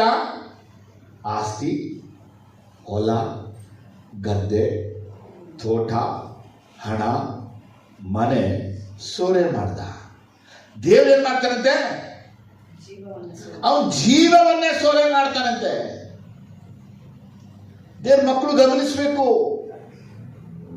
ನಾವು ಅನ್ಯಾಯವಾಗಿ ಮೋಸ ಮಾಡಿ, ವಂಚನೆ ಮಾಡಿ, ಆಸ್ತಿ ತಗೊಂಡು, ಅದಕ್ಕೆ ಇಟ್ಕೊಂಡು, ಇದಕ್ಕೆ ಕೂತ್ಕೊಂಡು ಅವ್ರಿಗೆಲ್ಲ ತಂದು ಮನೆ ಸೇರಿಸ್ಕೊತಾ ಇದ್ರೆ ಜೀವನೇ ದೇವ್ರು ತೆಗೆದು ಬಿಡ್ತಾನೆ. ಯೋಚನೆ ಮಾಡಿ, ಮನೆ ಸೊತ್ತು ಆಸ್ತಿ ಇದು ಜೀವ ಇಲ್ಲ ಅಂದ್ರೆ ಏನ್ ಪ್ರಯೋಜನ? ಹಲ್ಲೆಲೂಯಾ. ಮಕ್ಕಳಿಗೆ ಅರ್ಥ ಆಗ್ತಾ ಇದೆಯಾ? ನಿಮ್ಗೆ ಅರ್ಥ ಆಗ್ತಾ ಇದೆಯಾ? ನಾವು ದೇವರ ಮಕ್ಕಳಾಗಿದ್ವಿ ಮಾತ್ರ ಅಲ್ಲದೆ ನಮ್ಮೊಳಗೆ ಇಂಥ ಗುಣ, ಇಂಥ ಸ್ವಭಾವಗಳು ಇರಕೂಡದು. ನಮ್ಗೆಲ್ಲರಿಗೂ ಗೊತ್ತು ಒಂದು ವಾಕ್ಯ ಹೇಳಿ, ಬಡವರಿಗೆ ಸಾಲ ಕೊಡುವವನು ಸೃಷ್ಟಿಕರ್ತನಿಗೆ ಸಾಲವನ್ನು ಕೊಡ್ತಾನೆ. ದೇವರು ಏನು ಮಾಡ್ತಾನೆ? ಆ ಸಾಲಕ್ಕೆ ಬಡ್ಡಿಯನ್ನು ಸೇರಿಸಿ ಕೊಡ್ತಾನೆ. ಏನಂತೆ?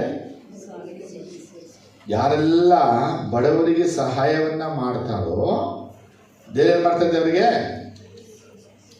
ಬಡ್ಡಿ ಸೇರಿಸಿ ಕೊಡ್ತಾನಂತೆ. ಎಷ್ಟು ಜನರಿಗೆ ಬಡ್ಡಿ ಬೇಕು ಅಂತ ಆಸೆ?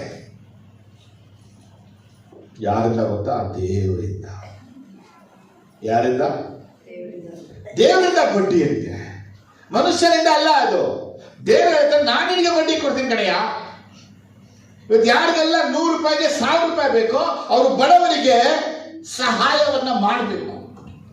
ಬಡವರಿಗೆ ಆಕ್ಟಿಂಗ್ ಮಾಡಿಬಿಡಿ. ಆಮೇಲೆ ಕೆಲವರು ಇದ್ದಾರೆ ಮನೆಯಲ್ಲಿ, ಗೌರ್ಮೆಂಟ್ ಆಫೀಸರ್ ಇರ್ತಾರೆ, ನಾವು ಬಡವರು, ನಮ್ಮ ಹತ್ರ ಏನಿಲ್ಲ, ನಾವು ಬಟ್ಟೆ ತೋರಿಸ್ಕೊಳ್ಳೋದ್ರಿಂದ ಆಗ್ಬೋದು, ನಾನು ಮಾತಾಡೋದ್ರಿಂದ ಆಗ್ಬೋದು, ನನ್ನ ಮನೆ ಪರಿಸ್ಥಿತಿ ತೋರಿಸೋದ್ರಿಂದ ಆಗಿರಬಹುದು. ದೇವರಿಗೆ ಗೊತ್ತು. ಯಾಕೆ ಅನೇಕರಿಗೆ ದೇವರಿಂದ ಆಶೀರ್ವಾದ ಬರ್ತಾ ಇಲ್ಲ ಅಂದರೆ ಇವರು ಬಡವರಂಗೆ ಇದ್ದಾರೆ, ಆದರೆ ಬಡವರಲ್ಲ.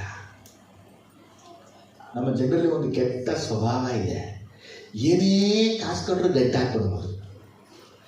ಏನೇ ಕಾಸು ಕೊಟ್ಟರು ಊಟ ಮಾತ್ರ ಯಾರಾದ್ರೂ ಕೊಡ್ತಾರೆ. ಅವರು ಇವರೆಲ್ಲ ತಿನ್ಬೇಕು. ಇವ್ರಿಗೆ ಅಣ್ಣ, ತಮ್ಮ, ಅಕ್ಕ, ತಂಗಿ ದುಡ್ಡೆಲ್ಲ ಇಸ್ಕೊ ಏನು ಮಾಡೋದನ್ನ ಬೆಟ್. ನನ್ನ ಪ್ರಶ್ನೆ ಏನಂದರೆ, ಇಷ್ಟನ್ನು ಕೂಡಿಸ್ಬಿಟ್ಟು ಜೀವ ಹೋಗ್ಬಿಟ್ರೆ ನಿನ್ನ ಕಥೆ ಏನು? ಜೀವ ಹೋದ್ರೆ ನನ್ನ ಮತ್ತು ನಿಮ್ಮ ಕಥೆ ಏನು? ದೇವರು ನಮಗೆ ಹಣವನ್ನು ಕೊಡ್ತಾ ಇರೋದು ನಾವು ಹೊಟ್ಟೆ ತುಂಬ ತಿಂದು, ಇನ್ನು ಯಾರೆಲ್ಲ ಹಸಿವಲ್ಲಿದ್ದಾರೋ ಅವ್ರ ಹೊಟ್ಟೆಯನ್ನು ತುಂಬಿಸೋಕ್ಕೆ. ನಾವೇಗಿದ್ದೀವಂದರೆ ನಮ್ಮ ಹೊಟ್ಟೆನೂ ತುಂಬಿಸ್ಕೊಳ್ಳದೆ ಇನ್ನೊಬ್ಬರ ಹೊಟ್ಟೆನೂ ತುಂಬಿಸ್ದೆ, ಇನ್ನೊಬ್ಬರ ಹತ್ರ ದುಡ್ಡನ್ನ ಕೊಟ್ಬಿಟ್ಟು ಮಾಡ್ಕೊಂಡಿರಿ, ನಮ್ಮ ಹತ್ರ ಇದ್ರೆ ಕೇಳ್ತಾರೆ, ನಿಮ್ಮ ಹತ್ರ ಇಟ್ಕೊಂಡಿರಿ ಇದ್ದು ಅವ್ರ ಹತ್ರ ಕೊಟ್ಟು ಅವ್ರು ಗುಡುಕ್ ಅಂದ್ಬಿಟ್ರು. ನಿಮ್ಮಮ್ಮ ನನಗೆ ದುಡ್ಡು ಕೊಡ್ಬೇಕು ಅಂದರೆ ಬೇಗ ಹೇಳಿ. ಕೊರೋನಾ ಟೈಮಲ್ಲಿ ಅನೇಕ ಅನೇಕ ಅನೇಕ ಜನ ಈ ರೀತಿಯೇ ಬರಗೆಟ್ಟು ಬಾಸಗಳಾಗ್ಬಿಟ್ರು. ಇದಾರಿಮ್ಮ ದುಡ್ಡೆಲ್ಲಿ ಕೊಟ್ರು? ನೀವೇ ಬಚ್ಚಿಟ್ಕೊಂಡಿದ್ದೀರಾ? ಅನನಾಯ ಸಫರಿಯಂತೆ ಇದ್ದೀರಾ?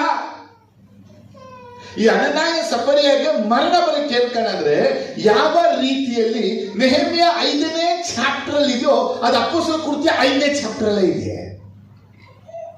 2 ಅಂದರೆ ಸೇಮ್ ಚಾಪ್ಟರ್. ಅಲ್ಲೂ ನೋಡ್ತೀವಿ, ಜನಗಳೆಲ್ಲ ಆಸ್ತಿ ಹಣವನ್ನೆಲ್ಲ ಮಾರ್ಬಿಟ್ಟು ತಮ್ಮ ಅಗತ್ಯಕ್ಕೆ ತಕ್ಕಂತೆ ಹಂಚಿಕೊಳ್ಳುತ್ತಾ ಇದ್ರು. 4ನೇ ಚಾಪ್ಟರ್ 32ರಲ್ಲಿ ಇದೆ. ಆದರೆ ಇಲ್ಲಿ ನೋಡಿದ್ರೆ ಇಲ್ಲಿ ಹಂಚ್ಕೊಳ್ಳೋರು ಯಾರು ಇಲ್ಲ, ಎಲ್ಲ ದೋಚ್ಕೊಳ್ಳೋರೆ ಇದ್ದಾರೆ. ಅನನಾಯ ಸಫರಿಯನಿಗೆ ಮರಣ ಬರಕ್ಕೆ ಕಾರಣ ಏನಪ್ಪ ಅಂದ್ರೆ ಅವಳಿಗೆ ಸಹೋದರ ಪ್ರೀತಿ ಹೊಂಟೋಯ್ತು. ಅವರ ಪ್ರೀತಿ ಕಲ್ಲಾಗೋಯ್ತು, ಅವರ ಹೃದಯ ಕಲ್ಲಾಗೋಯ್ತು. ಅವರ ಬಡವರ ಅಗತ್ಯಗಳು, ಬಡವರ ಅವಶ್ಯಕತೆಗಳಿಗೂ ಅವರು ಸ್ಪಂದಿಸಲಿಲ್ಲ. ಬದಲಾಗಿ ಸ್ವಾರ್ಥವನ್ನ ಯೋಚಿಸ್ಬಿಟ್ರು. ಕೊನೆಗೆ ಆಸ್ತಿಲಿ ಒಂದು ಭಾಗ ಕೊಟ್ಟರು, ಅವ್ರ ಜೀವನೇ ಹೊಂಟಾಯ್ತು. ಬಚ್ಚಿಟ್ಟಿದ್ದು ಏನಾಯ್ತು? ಅವ್ರಿಗೆ ಅಂತ ಬಚ್ಚಿಟ್ಟಲ್ಲ, ಏನಾಯ್ತು? ನಿಮಗೆ ಅಂತ ಎತ್ತು ಮಾಡ್ಕೊಳ್ಳೋದು, ನಿಮಗೆ ಅಂತ ಸೋರ್ಸ್ ಮಾಡ್ಕೊಳ್ಳೋದು, ನಿಮ್ಗೆ ಗೊತ್ತಿಲ್ಲ, ಅವ್ರಿಗೆ ಗೊತ್ತಿಲ್ಲ, ಇವ್ರಿಗೆ ಕೂಡ್ಸಿಡೋದು. ಒಂದಿನ ನಿಮ್ ಜೀವನೇ ಹೋಗ್ಬಿಟ್ರೆ ನಿಮ್ ಕಥೆ ಏನು? ಒಂದು ನ್ಯೂಸ್ ಬಂದಿತ್ತು, ಇವ್ರು ನೋಟ್ ಬ್ಯಾನ್ ಆಯ್ತು ನೋಡಿ. ಆ ಟೈಮಲ್ಲಿ ದುಡ್ಡನ್ನ ಸೇರಿಸಿ ಇಟ್ಟೋರು ಮುಂಚೆ, ಅವ್ರು ಸತ್ತೋಗ್ಬಿಟ್ಟಿರೋದು. ಇವ್ರು ಮನೆಯೆಲ್ಲ ಕ್ಲೀನ್ ಮಾಡೋದು, ಇಷ್ಟು ದುಡ್ಡು ಸಿಕ್ಬಿಟ್ಟಿದೆ. ಎಲ್ಲ 1000 ರೂಪಾಯಿ 5 ರೂಪಾಯಿ ನೋಟ್ಗಳು. ಈಗ ಏನ್ ಮಾಡೋದನ್ನ? ಬ್ಯಾಂಕ್ ಇಲ್ಲ, ನೋಟೆ ಬ್ಯಾನ್ ಆಗಿದೆಲ್ಲ. ಆ ಟೈಮಲ್ಲಿ ಕೂಡ್ಸಿರೋ ದುಡ್ಡು ಅವ್ರು ಸತ್ತೋಗ್ಬಿಟ್ರು. ಈಗ ಮನೆ ಕ್ಲೀನ್ ಮಾಡುವಾಗ ಮನೆಯಲ್ಲಿ ಏನ್ ಮಾಡೋದನ್ನ? ಇದೇ ನಮ್ಮ ಜೀವನ. ನಿಮಗೆ ದೇವರ ಹಣವನ್ನ, ಆಸ್ತಿಯನ್ನ, ಅನುಕೂಲವನ್ನ ಕೊಟ್ಟಾಗ ಬಡವರಿಗೂ, ಅನಾಥರಿಗೂ, ಪರದೇಶಿಗಳು, ವಿಧವೆಯರಿಗೂ, ಸಭೆಗಿರುವಂತ ದೇವ ಮಕ್ಕಳಿಗೂ, ಯಾರಿಗೆಲ್ಲ ನಿಮ್ಮಿಂದ ಏನೆಲ್ಲ ಮಾಡಕ್ಕಾಗುತ್ತೋ ಆ ಒಳ್ಳೆದನ್ನ ನೀವು ಮಾಡಿ. ಪರಲೋಕದಲ್ಲಿ ಸಂಪತ್ತಿರುತ್ತೆ, ಪರಲೋಕದ ಐಶ್ವರ್ಯವಂತರಾಗಿರ್ತೀರ, ಪರಲೋಕದ ದೇವರು ನಿಮ್ಮನ್ನು ಆಶೀರ್ವಾದ ಮಾಡ್ತಾನೆ, ಭೂಮಿಯಲ್ಲಿ ಯಾವ ಕೊರತೆ ಇಲ್ಲದಂತೆ ನಡೆಸ್ತಾನೆ. ನನಗ್ ಬೇಕು, ನನಗ್ ಬೇಕು, ನನಗ್ ಬೇಕು ಅಂತೇಳಿ ನೀವು ಆಸೆ ಪಟ್ಟು ಎಷ್ಟೇ ಕೂಡಿಸ್ಕೊಂಡು ಹೋಗ್ತಾ ಇದ್ರು, ಒಂದಿನ ಅದೆಲ್ಲ ಹೋಗೋದು ಆಸ್ಪತ್ರೆಗೇನೆ ಅವರೆಲ್ಲ ಹೋಗ್ತಾ ಇರೋದು. ಅರ್ಥ ಆಗ್ತದೆ? ಆಮೇಲೆ ವಿಮೋಚನಾ ಕಾಂಡ 22ನೇ ಅಧ್ಯಾಯದಲ್ಲಿ ಅಲ್ಲಿ ದೇವರಿಂದ ಒಂದು ಆಜ್ಞೆ ಬಂದಿದೆ. 22-25. ನನ್ನ ಜನರಲ್ಲಿ ಒಬ್ಬ ಬಡವನಿಗೆ ನೀನು ಸಾಲ ಕೊಟ್ಟರೆ, ನನ್ನ ಜನರಲ್ಲಿ ಒಬ್ಬನಿಗೆ ನೀ ಸಾಲ ಕೊಟ್ಟರೆ ಅವನನ್ನು ಸಾಲಗಾರನಂತೆ ನಡೆಸಬಾರದು. ಸಾಲಗಾರನಂತೆ ನಡೆಸಬಾರದು. ಅವನಿಂದ ಬಡ್ಡಿಯನ್ನ ಕೇಳಬಾರದು. ದೇವರು ಮೋಶೆಯ ಮುಖಾಂತರವಾಗಿ ಕೊಟ್ಟಂತ ಆಜ್ಞೆ ಇದು. ಏನ್ ಆಜ್ಞೆ ದೇವರು ಕೊಟ್ಟಿದ್ದಾರೆ? ಒಬ್ಬ ಯೇಸುವನ್ನ ಹತ್ತಿರೋನು ಇನ್ನೊಬ್ಬ ಯೇಸುವನ್ನ ಹತ್ತಿರೋನಿಗೆ ಸಾಲವನ್ನ ಕೊಟ್ಟರೆ ಅವನನ್ನ ಸಾಲಗಾರನಂತೆ ನಡೆಸಬಾರದು. ಇವತ್ತೆಲ್ಲ ಏನು ಗೊತ್ತಾ? ಅನೇಕರ ನೋಡಿದ್ದೀವಿ, ದುಡ್ಡು ಕೊಡೋಣ ಅಂತಾರೆ. ದುಡ್ಡು ಇಟ್ಕೊಂಡು ಇಲ್ಲ ಇಲ್ಲ ಇಲ್ಲ ಅಂತೇಳಿ ಅವನು 5% ಆದ್ರೂ ಪರವಾಗಿಲ್ಲ, 7% ಆಗ ಏನು ಮಾಡ್ತಾರೆ? ದುಡ್ಡನ್ನ ಅವ್ರಿಗೆ ಕೊಟ್ಬಿಡ್ತಾರೆ. ದುಡ್ಡನ್ನ ಕುಬ್ಬೆ ಮಾಡೋದು, ನಾಷ್ಟ ಕೊಡಿಸು, ಹೋಟ್ಲ್ ಕರ್ಕೊಂಡೋಗು. ಇವನೇ ಅವನಿಗೆ ದುಡ್ಡು ಕೊಟ್ಟರು, ಬಡ್ಡಿ ದುಡ್ಡನ್ನೇ ಇಸ್ಕೊಂಡು ಅವನ ದುಡ್ಡಲ್ಲಿ ಇವನು ತಿಂತಾನೆ. ನಮ್ಮ ಕಣ್ಮುಂದೆ ಇಂಥ ಸಾಕ್ಷಿಗಳು ತುಂಬ ಇದೆ.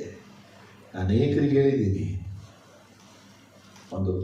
ಅವರು ಪ್ರೀತಿಯಿಂದ ನಿಮಗೆ ತಿನ್ನಿಸೋದು, ಪ್ರೀತಿಯಿಂದ ಕೊಡೋದು ನಿಮ್ಗೆ ಆಶೀರ್ವಾದ. ಅದು ಹೊಟ್ಟೆ ಹುರ್ಕೊಂಡು ನಿಮಗೆ ತಿನ್ನಿಸಿದ್ರೆ ಅದು ನಿಮಗೆ ಶಾಪವಾಗಿರುತ್ತೆ. ದೇವರ ಮಕ್ಕಳಲ್ಲಿ ಮೊದಲು ಅವರಿಗೆ ನಾವು ಏನೇ ಕೊಟ್ಟರು, ಏನೇ ತಗೊಂಡ್ರು ಸಾಲಗಾರನಂತೆ ನೋಡಬಾರ್ದು. ಈಗ ನೋಡಬಾರ್ದು, ಏನು ನೋಡಬಾರ್ದು? ನಾವೇ ನಮ್ಮ ಕಣ್ಣುಷ್ಟು ಹೆಂಗ್ ನೋಡ್ಬಿಡ್ತೀವಿ? ಅವ್ರನ್ನ ಸಾಲಗಾರರಾಗಿ ನೋಡ್ಬಿಡ್ತೀವಿ. ಎರಡನೇದಾಗಿ ಹೇಳುತ್ತೆ ವಾಕ್ಯ, ಅವನಿಂದ ಬಡ್ಡಿಯನ್ನ ಕೇಳಬಾರದು. ಯಾರಿಂದ ಕೇಳಬಾರ್ದು? ಯಾಕೆ? ಅವನಿಗೆ ಯಾರು ಗೊತ್ತು, ನನಗೆ ಯಾರು ಗೊತ್ತು? ನೀ ಯಾರನ್ನ ಪ್ರೀತಿಸ್ತೀರಾ, ನಾನೇನ ಪ್ರೀತಿಸ್ತೀವಿ? ಇಬ್ರು ನಂಬ್ಕೊಂಡಿರೋದು ಯಾರನ್ನ? ಆದರೆ ಯೇಸುವನ್ನ ನಂಬಿರೋರು, ಯೇಸು ನಂಬಿರೋದ್ರ ಬಳಿ ಬಂದ್ಬಿಟ್ಟು ನನಗೆ ಸ್ವಲ್ಪ ಸಹಾಯ ಮಾಡಿ, ನನಗೆ ಹಣವನ್ನ ಕೊಡಿ ಅಂದಾಗ ನಾವು ಅವರ ಹತ್ರ ಜೋರಾಗಿ ಕೇಳಬಾರದು. ಅದು ಇವತ್ತೇನಾಗಿದೆ? ನೆಹೆಮೀಯನ ಕಾಲದಲ್ಲಿ ಐಶ್ವರ್ಯವಂತರುಗಳು ಬಡವರಿಂದ ಬಡ್ಡಿ, ಅಧಿಕವಾದ ಬಡ್ಡಿ, ಚಕ್ರಬಡ್ಡಿನ ಅವರು ಇಸ್ಕೊಂಡ್ರು. ಇಷ್ಟೇ ಇಲ್ಲ, ಇನ್ನು ವಾಕ್ಯ, 4-5 ವಾಕ್ಯಗಳು. ಧರ್ಮಪುರುಷ ಕಾಂಡದಲ್ಲಿ 24ನೇ ಅಧ್ಯಾಯ ಬನ್ನಿ, 14-15. ನೀವು ಸ್ವದೇಶದವರಲ್ಲಿ ಆಗಲಿ ನಿಮ್ಮಲ್ಲಿರುವ ಅನ್ಯ ದೇಶದವರಲ್ಲಿ ಆಗಲಿ ಗತಿ ಇಲ್ಲದ ಬಡ ಕೂಲಿಯವನಿಗೆ ಏನೂ ಅನ್ಯಾಯ ಮಾಡದೆ ದಿನದ ಕೂಲಿಯನ್ನು ಆ ದಿನದಲ್ಲೇ ಹೊತ್ತು ಮುಳುಗುವುದಕ್ಕೆ ಮುಂಚಿತವಾಗಿ ಅವನಿಗೆ ಕೊಡಬೇಕು. ಅವನಿಗೆ ಬೇರೆ ಗತಿ ಇಲ್ಲದ್ದರಿಂದ ಅದನ್ನೇ ಎದುರು ನೋಡುತ್ತಾನಲ್ಲ. ನೀವು ಕೊಡದಿದ್ದರೆ ಅವನು ಯೆಹೋವನಿಗೆ ಮೊರೆ ಇಟ್ಟಾನು, ಆಗ ನೀವು ದೋಷಿಗಳಾಗಿ ಕಂಡು ಬಂದಿರಿ. ಆಮೇಲೆ ಈ ವಾಕ್ಯ ನಮ್ಗೆ ಏನು ಹೇಳ್ತಾ ಇದೆ ಅಂದರೆ, ನಮ್ಮ ಮನೆ ಕಟ್ಟೋದು, ನಮ್ಮ ಕಾರ್ಪೆಂಟ್ರ್ ಆಗ್ಬೋದು, ಮನೆ ಕೆಲಸ ಆಗ್ಬೋದು, ಚೇಪೆ ಕೆಲಸ ಆಗ್ಬೋದು, ಯಾವುದೆಲ್ಲ ಕೆಲಸಗಳನ್ನು ಮಾಡ್ತಾರೋ ಅವರಿಗೆ ಅವತ್ತಿನ ಕೂಲಿಯನ್ನು ಏನು ಮಾಡಬೇಕು? ಯಾಕವನು ಬಡವ, ಯಾಕವನು ಗತಿ ಇಲ್ಲದೆ ಇರೋನು. ಸರಿನಾ? ವಾಕ್ಯ ಹೇಳ್ತಾ ಇದೆ. ಆದರೆ ನೀವೇನು ಮಾಡಬಾರ್ದು, ಅವನಿಗೆ ಕೊಡದೆ ಮನೆಗೆ ಕಳಿಸ್ಬಾರ್ದು. ನಿಮ್ಮ ಮನೇಲಿ ಏನಾದರೂ ನೀವು ಕೆಲಸಕ್ಕೆ ನಾವು ಕರಿತೀವಿ, ನಾವು ಕೆಲಸ, ಅದಕ್ಕೆ ನಾನು ಎಷ್ಟೋ ಸಲ ಹೇಳ್ತೀನಿ, ಒಂದು ಕೆಲಸಕ್ಕೆ ನಾವು ಕರಿತೀವಿ ಅಂತ ಒಪ್ಕೋತೀವಿ ಅಂದರೆ ಇಷ್ಟು ದುಡ್ಡನ್ನು ಇಷ್ಟು ಕೊಟ್ಬಿಡ್ಬೇಕು, ಮುಗ್ದೈತು. ಕೊಟ್ಬಿಟ್ಮೇಲೆ ಕೈ ಕೊಟ್ಕೊಳ್ಳೋದಿಲ್ಲ, ಜಾಸ್ತಿ ತೊಗೊಂಡೋಗ್ಬಿಟ್ಟ ಅಂತೇಳಿ. ಒಂದ್ಸಲ ನಮ್ಮ ಬಾಯಲ್ಲಿ ಏನು ವ್ಯವಹಾರ ಮಾಡಿ ಮಾತಾಡಿರ್ತೀವೋ ಅದು ಕೊಟ್ಬಿಟ್ಟು ಸುಮ್ಮನೆ ಆಗಬೇಕು. ಈ ಕೆಲಸ ಮಾಡೋಕ್ಕೆ ಇಷ್ಟು ಕೇಳಿದ್ನಾ, ಆಯಿತು, ನಿಮ್ಮನೆಗೂ ಬರ್ತಾರೆ, ಇಷ್ಟು ಕೊಟ್ಟರೆ ಇಷ್ಟು ಕೆಲಸ ಮಾಡ್ತಾರೆ. ಕಾರ್ಪೆಂಟರ್ನ ಕರೀರಿ, ದಿನ ಕೂಲಿ. ಪ್ಲಂಬರ್ನ ಕರೀರಿ, ದಿನ ಕೂಲಿ. ಅರ್ಧ ಗಂಟೆ ಕೆಲಸ, ಒಂದಿನ ಕೂಲಿ ಕೇಳ್ತಾರೆ. ಅವನು ಏಸು ಅರ್ತಿದಾನೋ ಏಸು ಅರ್ತಿಲ್ವೋ ಎರಡು. ನಮ್ಮ ಕೆಲಸ ಆಗಬೇಕಾದ್ರೆ ನಾವು ಕೊಡಬೇಕು. ಅದಕ್ಕೆ ಮೇಲೆ ಅವನ್ನ ದೇವರು ನೋಡ್ಕೋತಾನೆ. ಏನೇಳಿ ಜೋರಾಗಿ. ಯಾಕೆ ಗೊತ್ತಾ? ಒಂದು ವೇಳೆ ಯೇಸುವನ್ನ ಅರಿತಿರುವಂತ ಮನುಷ್ಯ, ಅವನು ಗತಿ ಇಲ್ಲದವನು, ಅವನ ಹೆಂಡತಿ ಮಕ್ಕಳು ಕಾಯ್ತಾ ಇರ್ತಾರೆ, ಅವರು ಊಟ ಮಾಡ್ಬೇಕಂದ್ರೆ ದುಡ್ಡು ತಗೊಂಡು ಹೋದ್ರೆ ಊಟ ಹಾಕಿರೋದು.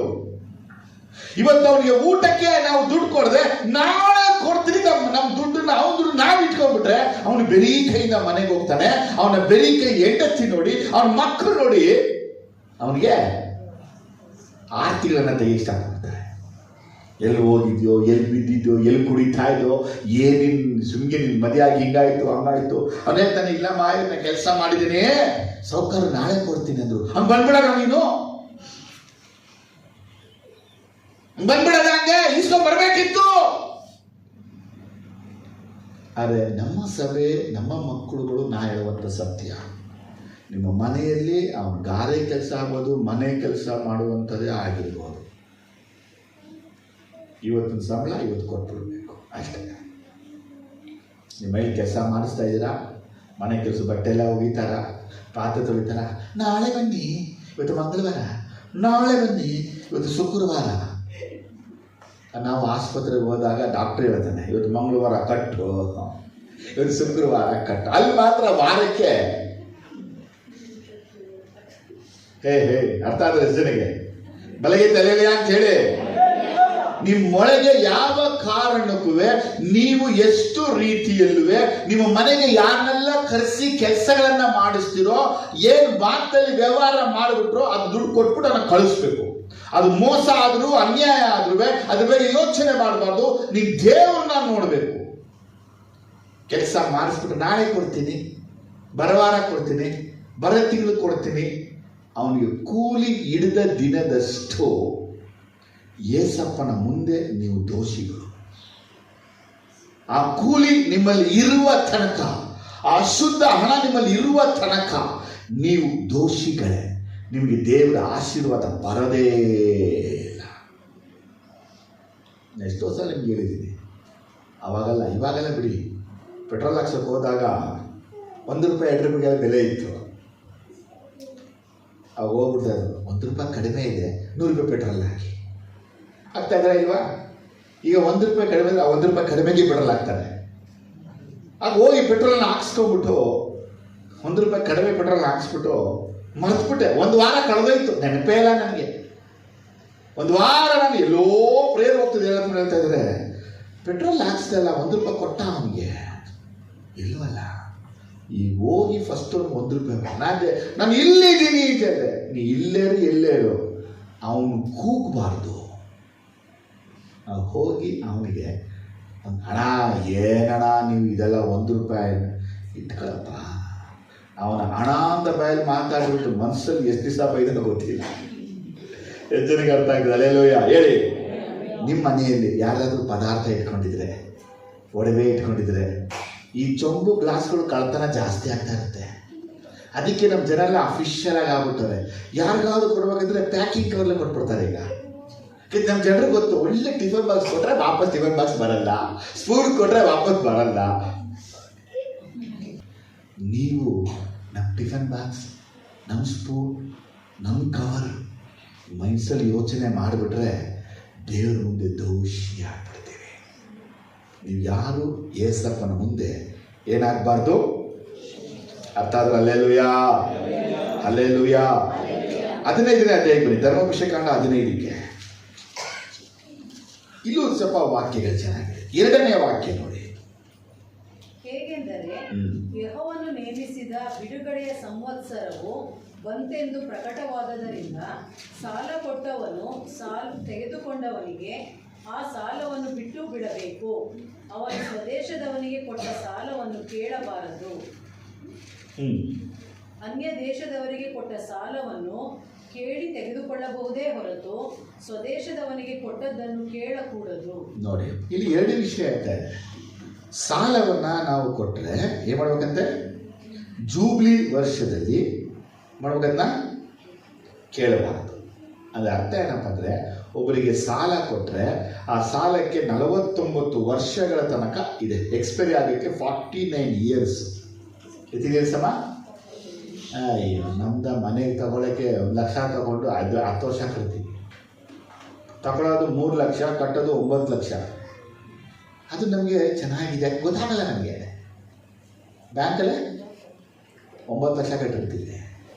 ಅದೇ ನಾವು ಒಬ್ಬ ಅನ್ಯ ನಮಗೆ ಸಾಲವನ್ನು ಅವನು ಕೊಟ್ಟಿದ್ರೆ ಅವನ್ನ ನಾವು ಈಸ್ಕೊಳ್ಳೇಬೇಕು. ವಾಕ್ಯದ ಈಸ್ಕೊಳ್ಳೇಬೇಕು. ಅದೇ ದೇವರನ್ನ ಅರ್ಥ ಮನುಷ್ಯನಿಗೆ ಒಂದು ಎಕ್ಸ್ಪೈರಿ ಇದೆ. 49th ಇಯರ್ ಆದ್ಮೇಲೆ ಅವನ ಸಾಲ ಎಲ್ಲ ಮುಗೀತು. ಅದು ಏನು ಒಡವೆ, ಮನೆ, ಸೊತ್ತು, ಆಸ್ತಿ ಏನೆಲ್ಲ ಗಿರಿವಿಟ್ನೋ ಎಲ್ಲ ವಾಪಸ್ ಕೊಟ್ಬಿಡ್ಬೇಕು. ಎಷ್ಟನೇ ವರ್ಷಕ್ಕೆ? 49ನೇ ವರ್ಷ, ಜೂಬ್ಲಿ ಇಯರ್ ಅಂತ ಹೇಳಿ. ಎಷ್ಟು ಜನಕ್ಕೆ ಅರ್ಥ ಆಗ್ತಾ ಇದೆ? ರಿಟರ್ನ್ ಮಾಡಿಬಿಡ್ಬೇಕು. 4ನೇ ವಾಕ್ಯ ಓದುವಾಗ, ಆದರೆ ನೀವು ನಿಮ್ಮ ದೇವರಾದ ಯೆಹೋವನ ಮಾತಿಗೆ ಕಿವಿಗೊಟ್ಟು ನಾನು ಈಗ ನಿಮಗೆ ಬೋಧಿಸುವ ಈ ಧರ್ಮೋಪದೇಶವನ್ನೆಲ್ಲ ಅನುಸರಿಸಿದರೆ ಯೆಹೋವನು ತಾನು ನಿಮಗೆ ಸ್ವದೇಶವಾಗಿ ಕೊಡುವ ದೇಶದಲ್ಲಿ ನಿಮ್ಮನ್ನು ಅಭಿವೃದ್ಧಿಪಡಿಸುವುದರಿಂದ ನಿಮ್ಮಲ್ಲಿ ಬಡವರೇ ಇರುವುದಿಲ್ಲ. ಸ್ತೋತ್ರ. ನಮ್ಮಲ್ಲಿ ಬಡವರು ಎಷ್ಟಿದ್ದಾರೆ ಹೇಳಿ ನೋಡೋಣ. ಈ ಚಾಪ್ಟರ್ 2 ವಾಕ್ಯ ತೋರಿಸ್ತೀನಿ ನಿಮಗೆ. ಇವಾಗ ನಮ್ಮ ಸಭೆಯಲ್ಲಿ ಬಡವರು, ನಮ್ಮ ಕುಟುಂಬದಲ್ಲಿ ಬಡವರು, ನಮ್ಮ ಪಟ್ಟಣದಲ್ಲಿ ಬಡವರು ಇರಲು ಕಾರಣ ಏನು? ಈ ವಾಕ್ಯ ಹೇಳ್ತಾ ಇದೆ ಏನಂತೆ? ದೇವರ ಮಾತಿಗೆ ಕಿವಿಗೊಟ್ಟು ನಾನು ಬೋಧಿಸುವ ಆಜ್ಞೆಗಳನ್ನು ಕೈಗೊಂಡು ನಡೆದರೆ ದೇವರು ನಿಮ್ಮನ್ನು ದೇಶ ಏನು ಮಾಡ್ತಾನೆ? ಅಭಿವೃದ್ಧಿ. ಏನು ಆಜ್ಞೆ ವಿಧಿ ಅಂದರೆ, ಜೂಬ್ಲಿ ಸಂವತ್ಸರ ದಿನದಲ್ಲಿ ಯಾರ ಹತ್ರ ಗಿರ್ವಿ ಇಟ್ಟಿದ್ದೀವೋ ಅದನ್ನು ವಾಪಸ್ ಕೊಟ್ಬಿಡು. ಯಾರ ಪದಾರ್ಥ, ಯಾರ ಸೀರೆ, ಯಾರ ಒಡವೆ, ಯಾರ್ದು ಏನೆಲ್ಲ ನಾವು ಇಸ್ಕೊಂಡಿದ್ದೀವೋ ಅದೆಲ್ಲ ಅವರಿಗೆ ವಾಪಸ್ ಕೊಡಬೇಕು. ಆದರೆ ನಮ್ಮ ಹತ್ರ ಕೆಟ್ಟ ಸ್ವಭಾವ ಏನು ಗೊತ್ತಾ? ನಮ್ಮಮ್ಮ ಇಸ್ಕೊಂಡಿದ್ದಾರೆ, ನನಗೆ ಗೊತ್ತಿಲ್ಲ. ಅದು ಅಮ್ಮ ಸತ್ತು ಹೋಗ್ಬಿಟ್ರು, ಅಮ್ಮ ಹೇಳಿರ್ತಾರೆ ಇವರೇ ಕೊಟ್ಟಿದ್ದು ಅಂತ, ಇಲ್ವಾ? ಈಗ ಕೊಡೋಕ್ಕೆ ಏನಿಲ್ಲ, ಮನಸ್ಸಿಲ್ಲ. ಅದಕ್ಕೆ ಏನು ಹೇಳೋದು? ಇನ್ನು ಕೆಲವ್ರಿಗೆ ಏನಪ್ಪ ಅಂದರೆ, ಯಾರ ಹತ್ರ ಏನನ್ನು ಇಸ್ಕೊಂಡು ಅವ್ರು ಕೊಟ್ಟರೆ ಸೈಲೆಂಟಾಗಿ ಬಿಡ್ತಾರೆ. ಅವ್ರ ಮನೇಲಿ ಬಂದು ಕೇಳಿದ್ರೆ ಯಾವಾಗ ಕೊಟ್ಟರು, ಅದೇನು ಗ್ಯಾರಂಟಿ, ಏನು ಶ್ಯೂರಿಟಿ ತೋರಿಸಿ. ಅವ್ರು ಕೊಟ್ಟಿದ್ದಕ್ಕೆ ಶ್ಯೂರಿಟಿ ಗ್ಯಾರಂಟಿ ಇಲ್ಲ. ಮೇಲೆ 2 ಕಣ್ಣು ನೋಡ್ಬಿಟ್ಟಿದೆ. ಎಲ್ಲಿ? ಜೋರಾಗಿ ಹೇಳಿ, ಜೋರಾಗಿ. ಮೇಲೆ 2 ಕಣ್ಣುಗಳು ನೋಡಿದೆ. ನೀವು ಬಡವರಾಗಿ ಇರಬಾರ್ದು, ನಿಮ್ಗೆ ಆಸೆ ಇದೆಯಾ? ಬಡತನ ಇರಬಾರ್ದು ಅಂತ ಆಸೆ ಇದೆಯಾ? ಕೊರತೆ ಇರಬಾರ್ದು ಅಂತ ಆಸೆ ಇದೆಯಾ? ನಾನು ಅಭಿವೃದ್ಧಿ ಆಗಬೇಕು, ನಾನು ಉದ್ಧಾರ ಆಗಬೇಕು, ನಾನು ಅನುಕೂಲವಾಗಿರ್ಬೇಕು, ನಾನು ಚೆನ್ನಾಗಿರ್ಬೇಕು ಅಂತ ನಿಮಗೆ ಆಸೆ ಇದೆಯಾ? ಯಾರೊಬ್ಬರ ಪದಾರ್ಥ, ಯಾರೊಬ್ಬರ ಸೊತ್ತು ನೀನು ಹೆಂಡತಿ ಬಿಟ್ಟು ಬಾಕೆಲ್ಲ ವಾಪಸ್ ಕೊಟ್ಬಿಡು. ಸಡನ್ ಆಗಿ ದೇವರ ತಗೊಂಡಿಲ್ಲ, ಇನ್ನ ಏನು ಅಂತ ಕೇಳಿದ್ರೆ ಕೇಳಿದ್ರೆ ಬ್ರದರ್ ವೈಫ್ ಡಬಲ್ ಸೊತ್ತು ಅಂಶಿಲ್ಲ ವಾಪಸ್. ನೀನು ಹೆಂಡತಿ ಬಿಟ್ಟು ಮಕ್ಕಳನ್ನ ಬಿಟ್ಟು ಬಾಕಿ ಎಲ್ಲ ಈ ಪದಾರ್ಥ ಎಲ್ಲ ವಾಪಸ್ ಕೊಟ್ಬಿಡಿ. ಇಡಬೇಡಿ ನಿಮ್ಮ ಮನೇಲಿ. ಹೇಳತ್ತ ನಿಮಗೆ, ನಿಮ್ಮ ಮನೇಲಿ ಇಡಬೇಡಿ. ಇವತ್ತು ನಿಮ್ಮ ಮನೆಗೆ ಹೋದರೆ ಸ್ಪೂನು, ಲೋಟ, ಬ್ಯಾಸ್ಕೆಟ್ಟು, ಕವರು, ಚಮಚ, ಬಟ್ಟೆ, ಚೀಲ ಏನಾದರೂ ಇದ್ರೆ ಅವ್ರವ್ರದ್ದು ಎತ್ಕೊಂಡು ಕೊಟ್ಬಿಡಿ. ಕೆಲವು ಸ್ವಭಾವ ಏನ್ ಗೊತ್ತಾ, ಕೊಡಲ್ಲ, ಸುಟ್ಟಾಕ್ಬಿಡೋದನ್ನ. ಏನಾಗ್ತದಮ್ಮ, ವೆಕ್ಕ ಇದೆ, ಅದಕ್ಕೆ ಏನ್ ಮಾಡೋದು, ಸುಟ್ಟಾಕ್ಬಿಡೋದು. ನೀವು ಸುಟ್ಟಾಕೋ ಕಡಲಿ ಹಾಕ್ತಿರ್ತಾನೆ, ಅಯ್ಯೋ ಯಮ್ಮನ್ ಕೊಟ್ಟೆ ಕೊಡ್ಲಿಲ್ಲ, ಯಮ್ಮನ್ ಕೊಟ್ಟೆ ನಾನು ಕೊಡ್ಲಿಲ್ಲ. ನಿಮ್ಮ ಮನೆ ಒಳಗೆ ಯೇಸು ಸ್ವಾಮಿ ಬಂದ್ರೆ ನಿಮ್ಮನ್ನು ಅಭಿವೃದ್ಧಿಪಡಿಸಿ ಐಶ್ವರ್ಯವಂತರಾಗಿ ಮಾಡಕ್ಕೆ ನಿಮ್ಮ ಅಕ್ಕಪಕ್ಕ ನೆರೆಯವರ, ಸಂಬಂಧಿಗರ, ಸ್ವಂತದವರ ಯಾವುದು ನಿಮ್ಮ ಮನೆಯಲ್ಲಿ ಸಿಗಬಾರದು. ಆತನು ಜಕಾಯನ ಮನೆಗೆ ಹೋದಾಗ ಜಕಾಯ ಹೇಳ್ತಾನೆ, ಸ್ವಾಮಿ ನಿನ್ನ ಮನೆ ಒಳಗಡೆ ಬರೋಕ್ಕೆ ಒಂದು ತಡೆ, ನಾ ಬಡವರಿಂದ ಏನೆಲ್ಲ ಅನ್ಯಾಯವಾಗಿ ಎಳ್ಕೊಂಡಿದ್ದೀನೋ 4% ವಾಪಸ್ ಕೊಟ್ಬಿಡ್ತೀನಿ ಅಂತ. ಕೊಟ್ಬಿಡು, ಈ ಮನೆಗೆ ರಕ್ಷಣೆ. ಮೋಸ, ಅನ್ಯಾಯ, ಅಧರ್ಮ, ಅಕ್ರಮ, ವಂಚನೆ, ಸುಲಿಗೆ, ಲೂಟಿ ಇವೆಲ್ಲ ನೀವು ಮಾಡಿದ್ರೆ ಅದೆಲ್ಲ ಅವ್ರವ್ರದ್ದು ವಾಪಸ್ ಕೊಟ್ಬಿಡಿ. ಕೆಲವ್ರಿಗೆ ಆಸೆ ಇದೆ, ಕೆಲವರಿಗೆ ಒಂದು ಒಳ್ಳೆ ಸೀರೆಯನ್ನು ಅವರು ಹುಟ್ಟಿದ ನೋಡಿಬಿಟ್ರೆ ಇವ್ರು ಆ ಸೀರೆ ಉಟ್ಕೊಳ್ಳೇಬೇಕು. ಆಗ ಫಂಕ್ಷನ್ ಏನು ಮಾಡ್ತಾರೆ, ಆ ಸೀರೆ ಈಸ್ಕೊಂಡು ಹೋಗಿ ಅದ್ರ ಕೂತು ಎದ್ದು ಎಳೆದು ಪಲ್ಟಿ ಎಲ್ಲ ಹೊಡೆದ್ಬಿಟ್ಟಿರ್ತಾರೆ.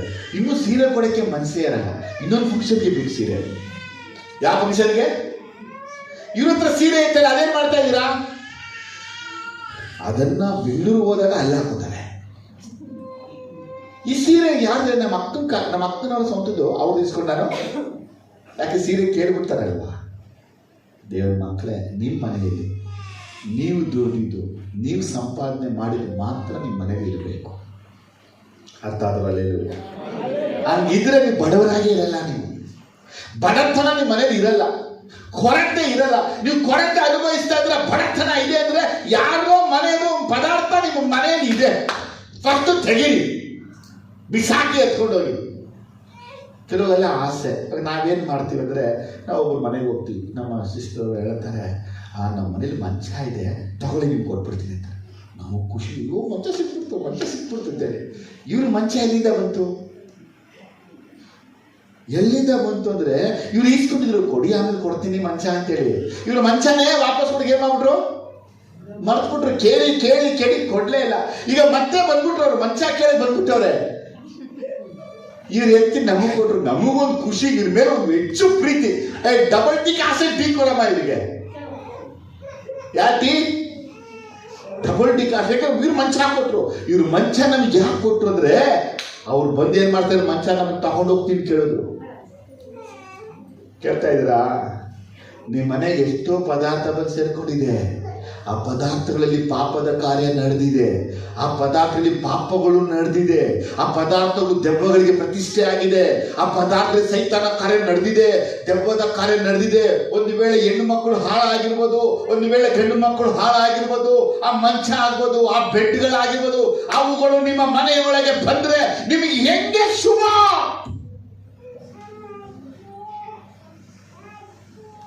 ಒಬ್ರು ಏನಾದ್ರು ಕೊಡ್ತಾರಂದ್ರೆ ಹಂಗೆ ಹಾಕಿ ಹಾಕಿ ಹಾಕಿ ಬೇಕು. ಅದೇ ಯೋಚಿಸ್ಬೇಕು, ಇದು ಮೊಸಳೆ ಬಾಯಿಯಿಂದ ಹೆಂಗ್ ಸಿಗ್ತಾ ಐತೆ? ಯಾವ ಬಾಯಿಗೂ ತುಂಬಾ ಇದು ಉತ್ಸಾಹ. ಏನ್ ಕೊಡ್ತಾ ಇದ್ರೆ ನೀವು ಯೋಚನೆ ಮಾಡಲಿಲ್ಲ, ಯೋಚಿಸ್ಬೇಕು. ದೇವರ ಮಕ್ಕಳು ತುಂಬಾ ಯೋಚಿಸ್ಬೇಕು. ಒಂದು ಪದಾರ್ಥ ನಿಮ್ಮ ಮನೆಗೆ ಬಂದರೆ ಆ ಪದಾರ್ಥದಿಂದ ನಿಮ್ಗೆ ಅನಾರೋಗ್ಯ ಬರುತ್ತೆ, ನಿಮ್ಗೆ ಅಸ್ವಸ್ಥತೆ ಬರುತ್ತೆ, ಗಂಡ ಹೆಂಡತಿ ಸಂಬಂಧ ಮುರಿದೋಗುತ್ತೆ, ಮನೆಯಲ್ಲಿ ನೆಮ್ಮದಿ ಹಾಳಾಗುತ್ತೆ, ಕನ್ಫ್ಯೂಷನ್ ಬರುತ್ತೆ, ಗಲಿಬಿಲಿ ಆಗುತ್ತೆ, ಮಕ್ಕಳು ವ್ಯಾಧಿ ಪೀಡಿತರಾಗ್ತಾರೆ. ಯಾಕಂದ್ರೆ ಆ ಪದಾರ್ಥದಲ್ಲಿ ದೆವ್ವಗಳ ಗುರುತು ಇದೆ. ತಗೊಂಡವ್ರಿ, ಇಟ್ಕೊಂಡ್ರಿ, ಮಜಾ ಮಾಡ್ರಿ. ಇದು ಯಾರು, ಯಾಕೆ ಕೊಟ್ಟರು, ಯಾರು ಕೊಡ್ತಾ ಇದ್ದಾರೆ? ಪ್ರಶ್ನೆ ಯಾವತ್ತಾದ್ರೂ ಕೇಳಿದ್ದೀರಾ? ಇನ್ನು ಮುಂದೆ ಕೇಳಿ.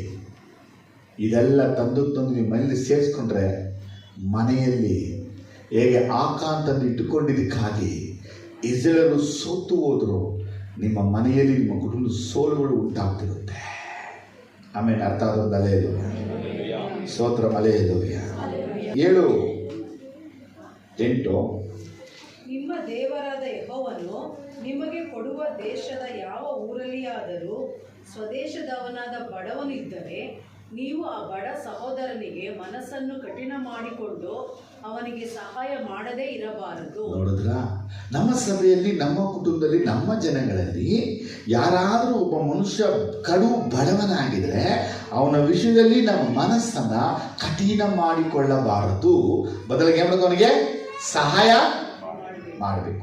8ನೇ ವಾಕ್ಯ, ನೀವು ಕೈದೆರೆದು ಅವನ ಅವಸರಕ್ಕೆ ಬೇಕಾದದನ್ನು ಕೊಟ್ಟು ಸಹಾಯ ಮಾಡಬೇಕು. ನೋಡಿದ್ರಾ,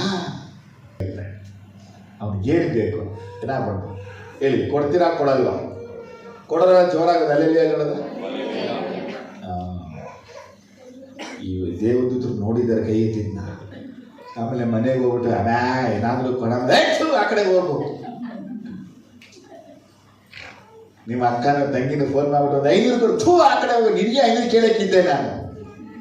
ನಮ್ಮ ಜನ ಬುದ್ಧಿವಂತರುಗಳೆಲ್ಲ ಹೆಂಗಂದ್ರೆ, ನಾವು ಫೋನ್ ಮಾಡ್ಬಿಟ್ಟು ಹೆಂಗಿದ್ದೀರಾ, ಚೆನ್ನಾಗಿದ್ದೀರಾ, ನಮಗೆ ಒಂದೇ ಸಲ ದುಡ್ಡು ಕೇಳಕ್ಕೆ ನಾಚಿಕೆ. ಅದಕ್ಕೆ ನಾವು ಸುತ್ತು ಬೆಳೆಸ್ಕೊಂಡು ಬರೋದು. ಆ ಸುತ್ತು ಬೆಳೆಸ್ಕೊಂಡು ಬರುವಾಗಲೇ ನಾವು 1,000 ರೂಪಾಯಿ ಕೊಡ್ತೀರಾ? ಕೇಳ್ಬೇಕಾಗಿದ್ದು ಯಾರು? ನಾವು. ಫೋನ್ ಮಾಡಿರ್ತೀವಿ ಅವ್ರಿಗೆ, ಅವರೇ ನಮಗೆ ಕೇಳ್ಬಿಡ್ತಾರೆ 1,000 ರೂಪಾಯಿ ಇದ್ರೆ ಕೊಡಿ. ಯಾಕೆ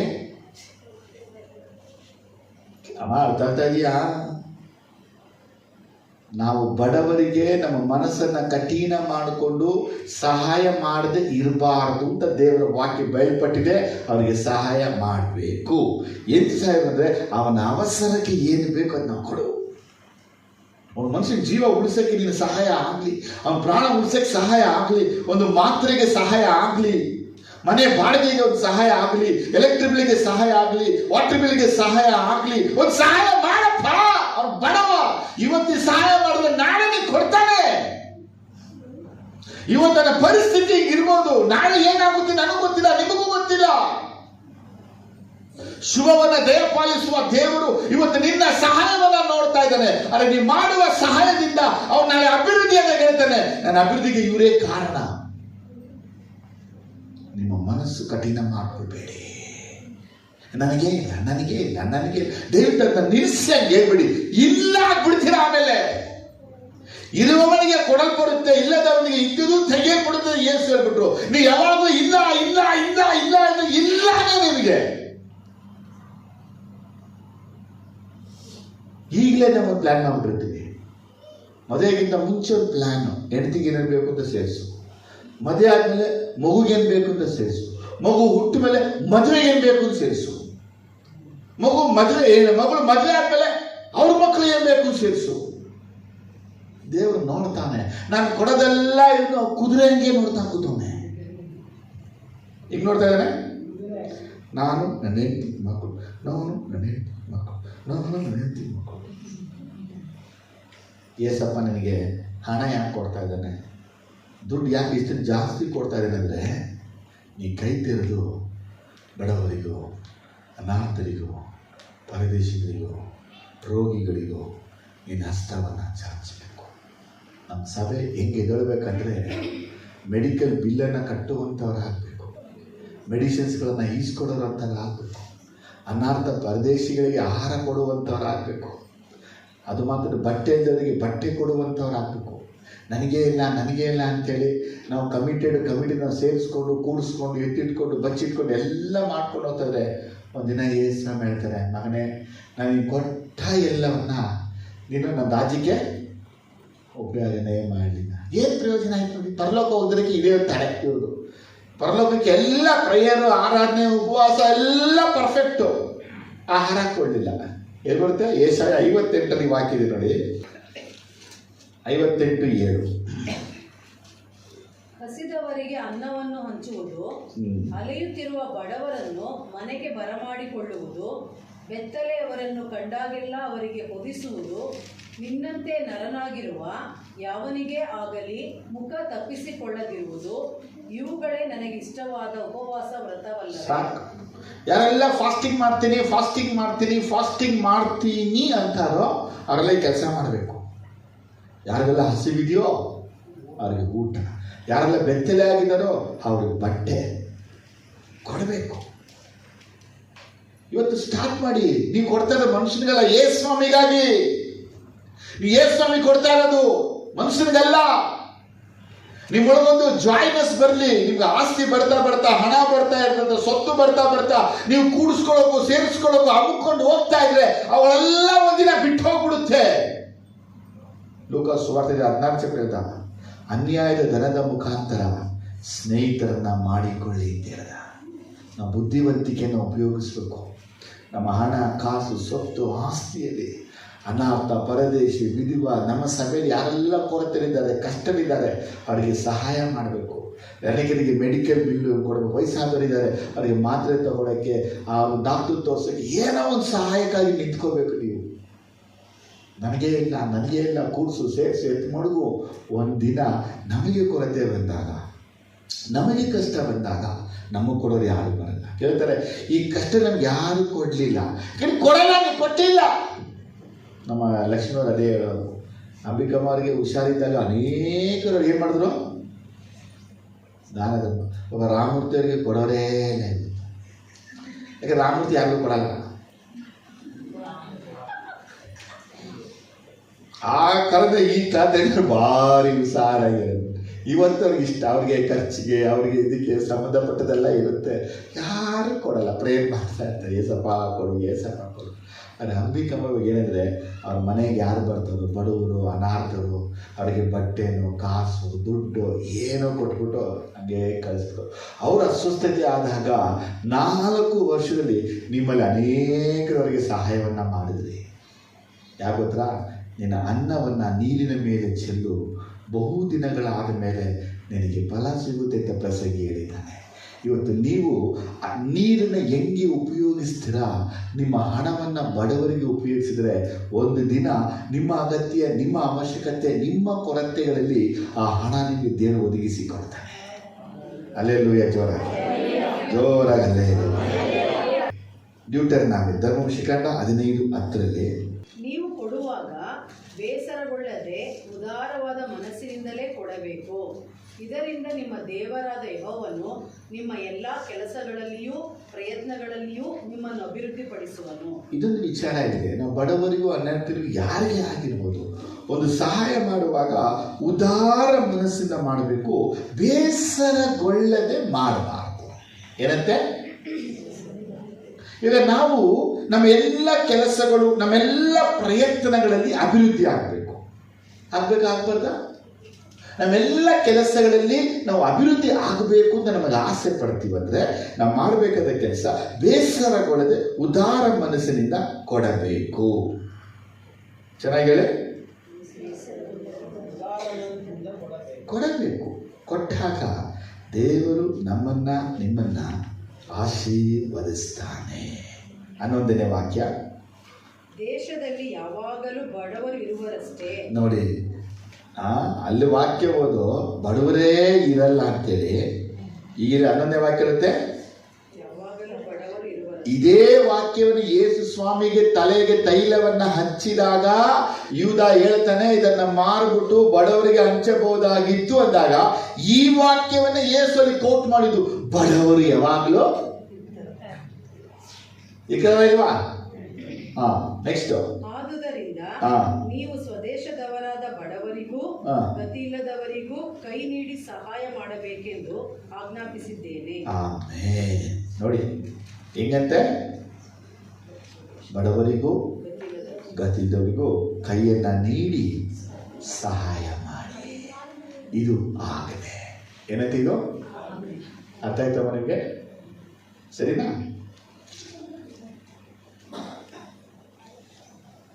ಯಾಜಕ ಕಾಂಡ 25ನೇ ಅಧ್ಯಾಯಕ್ಕೆ ಬನ್ನಿ. ಇದು ಕೆಲವೊಂದು ದೇವರ ವಿಷಯಗಳನ್ನು ಮಾತಾಡಿದ್ದಾರೆ. 35ನೇ ವಾಕ್ಯ, 36. ನಿಮ್ಮಲ್ಲಿ ಒಬ್ಬ ಸಹೋದರನು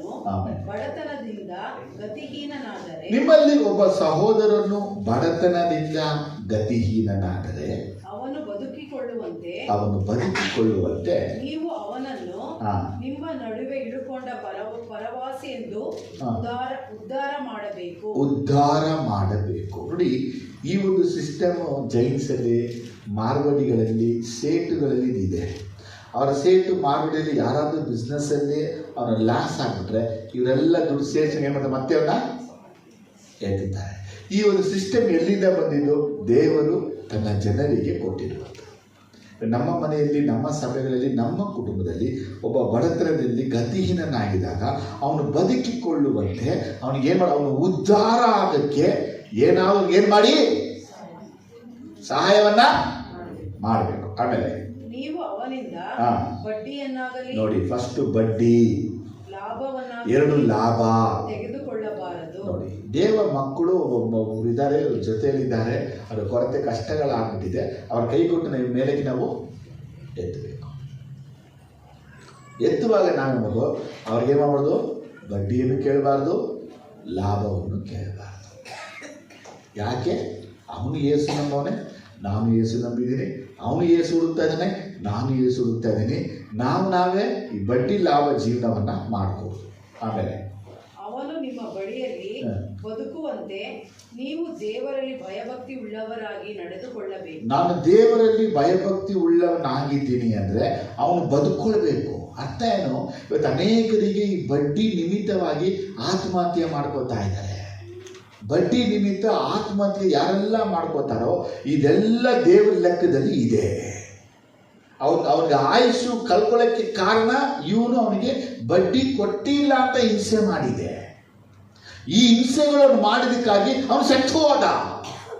ಲೆಟ್ರನ್ನ ಬರೆದ, ಈ ಬಡ್ಡಿನ ಅದೆಲ್ಲ ಸತ್ತೋಗ್ಬಿಟ್ಟ, ಅವನ ಅರ್ಥ ಕೊಟ್ಟದ. ಆದರೆ ಬದುಕಿರುವಂಥ ಮನುಷ್ಯನ ಮೇಲೆ ದೇವರ ಪ್ರಭಾವ ಬೀರುತ್ತೆ, ದೇವ್ರ ಕೋಪ ಬರುತ್ತೆ. ನನ್ನ ದೇವ್ರ ಭಕ್ತಿ ಇದೆ, ದೇವರ ಆಜ್ಞೆ ಪಾಲಿಸ್ತೀನಿ ಅಂದರೆ ಅವನ ಸಾಯಕ್ಕೆ ನಾನು ಕಾರಣನಾಗಿ ಇರಬಾರ್ದು. 37, ನೀವು ಅವನಿಗೆ ಸಾಲ ಕೊಟ್ಟರೆ, ನೀವು ಅಂಥವರಿಗೆ ಸಾಲ ಕೊಟ್ಟರೆ ಬಡ್ಡಿಯನ್ನು ಕೇಳಬಾರದು, ಬಡ್ಡಿಯನ್ನು ಕೇಳಬಾರದು. ದವಸವನ್ನು ಕೊಟ್ಟರೆ ಲಾಭವನ್ನು ಕೇಳಬಾರದು, ಲಾಭವನ್ನ ಕೇಳಬಾರದು. ಏನು ವರ್ಡು? ಸಾಲ ಕೊಟ್ಟರೆ ಬಡ್ಡಿ ಕೇಳಬೇಡ, ದವಸ ಕೊಟ್ಟರೆ ಏನ ಚೊಲ್ರಿಲ್ಲೋ ಕೇಳ್ಬೇಕಾ ಕೇಳಬಾರ್ದ? ನೀವು ಕೇಳಲ್ಲ ಬಿಡಿ, ತರೋದೇನು ಗಂಡನಿರ್ತಾನೆ. ನೀವು ದುಡ್ದು ತಗೊಂಬಂದಿರ ನಿಮ್ಗೆ ಗೊತ್ತಿರೋದಾಗ ಮೊಟ್ಟೆ ಎಷ್ಟು ಗೊತ್ತಾ, ಈರುಳ್ಳಿ ಎಷ್ಟು ಗೊತ್ತಾ, ಟಮಾಟೆ ಎಷ್ಟು ಗೊತ್ತಾ, ಸೊಪ್ಪು ಎಷ್ಟು ಗೊತ್ತಾ, ಯಾರಿಗೆ? ಅದೆಷ್ಟೇ ತಗೊಂಬಂದಿರಲಿ ಬಲಗೈಲಿ ಕೊಟ್ಟಿದ್ದು ಹೇಳಲೇಬಿಡಿ, ನಿಮ್ಮ ಗಂಡನಿಗೂ ಹೇಳ್ಬೇಡಿ. ನೀವು ಮಾಡುವ ಈ ಸಣ್ಣ ಪುಟ್ಟ ಕಾರ್ಯಗಳು ನಿಮ್ಮ ಗಂಡನಿಗೆ ನೆರಳಾದ ಆಶೀರ್ವಾದ, ನಿಮ್ಮ ಮಕ್ಕಳಿಗೆ ಆಶೀರ್ವಾದವಾಗಿರುತ್ತೆ. ರಾಗಿ ಕೆದ್ರೆ ಕೊಟ್ಬಿಡಿ, ದವಸ ಕೆದ್ರೆ ಕೊಟ್ಬಿಡಿ, ಈರುಳ್ಳಿ ಕೆದ್ರೆ ಕೊಡಿ, ಟಮಾಟೆ ಕೆದ್ರೆ ಕೊಡಿ. ಈ ಅಮ್ಮ ಯಾವತ್ತು ಬಂತದ್ದು ಕೊಡಿ ಕೊಡಿ, ಅವ್ನು ಬದುಕೊಳ್ಳಿ ಕೊಡಿ. ಹಾಗೂ ಈಗೆಲ್ಲ ಹುಷಾರಾಗ್ಬಿಟ್ಟು ಮನೆಯೆಲ್ಲ ಕಟ್ತಾರೆ, ಕಟ್ಟಲಿ. ಅವನು ನಿಮ್ಮ ಆಸ್ತಿನ ಮನೆ ಕಟ್ಟಿದ ಪರವಾಗಿಲ್ಲ, ಅದು ಪ್ರತಿಫಲ ದೇವ್ರು ನಿಮಗೆ ಕೊಡೋದು. ಸ್ತೋತ್ರ. 38, ನಾನು ನಿಮ್ಮ ದೇವರಾದ ಯೆಹೋವನು ನಿಮಗೆ ದೇವರಾಗುವುದಕ್ಕೂ ನಿಮಗೆ ಕಾನಾನ್ ದೇಶವನ್ನು ಕೊಡುವುದಕ್ಕೂ ನಿಮ್ಮನ್ನು ಐಗುಪ್ತ ದೇಶದೊಳಗಿಂದ ಬರಮಾಡಿದವನೇ. ನೋಡಿದ್ರ, ನಿಮಗೆ ಐಗುಪ್ತ ದಾಸತ್ವದಿಂದ ಬಿಡುಗಡೆ ಮಾಡಿ ಕಾನಾನ್ ದೇಶವನ್ನು ಸ್ವಂತವಾಗಿ ನಾನು ಕೊಟ್ಟಿದ ಮೇಲೆ, ನಾನು ಕೊಟ್ಟಿದ್ರಿಂದ ನೀನು ಯಾಕೆ ಅದನ್ನು ಕೊಟ್ಟದಲ್ಲ? ಯಾರು? ನಾನೇ ನಿಮಗೆ. ಅದಕ್ಕಾಗಿ ಏನು ಮಾಡಿಬಿಡಿ ಸರಿನಾ? 25ನೇ ಅಧ್ಯಾಯದಲ್ಲಿ 23ರಿಂದ ಭೂಮಿಯನ್ನು ಶಾಶ್ವತವಾಗಿ ವಿಗ್ರಹಿಸಿ ಬಿಡಬಾರದು, ಯಾಕೆಂದರೆ ಆ ಭೂಮಿ ನನ್ನದು. ಈ ವಾಕ್ಯ ಮರೆಯಬಾರದು. ದೇವರು ಹೇಳುವಂಥ ಸತ್ಯ ವಾಕ್ಯಗಳು. ಆಮೇಲೆ ನೀವಾದರೂ ಪರವಾಸಿಗಳಾಗಿ ನನ್ನ ಆಶ್ರಯದಲ್ಲಿ ಇಳುಕೊಂಡವರೇ, 24 ನಿಮ್ಮಲ್ಲಿ ಪ್ರತಿಯೊಬ್ಬನ ಸ್ವಾಸ್ಥ್ಯ ಭೂಮಿ ನಿಮ್ಮ ವಶಕ್ಕೆ ಬಂದರೆ ಅದನ್ನು ಈಡುಕೊಟ್ಟು ಬಿಡಿಸಿಕೊಳ್ಳುವ ಅಧಿಕಾರವು ಕೊಟ್ಟವನಿಗೆ ಇರಬೇಕು. 25 ನಿಮ್ಮ ಸಹೋದರರಲ್ಲಿ ಒಬ್ಬನು ಬಡವನಾಗಿ ತನ್ನ ಭೂ ಸ್ಥಿತಿಯಲ್ಲಿ ಏನಾದರೂ ಮಾರಿಕೊಂಡರೆ ಅವನ ಸಮೀಪವಾದ ಬಂಧುವು ಅದನ್ನು ಬಿಡಿಸಿಕೊಳ್ಳಬೇಕು.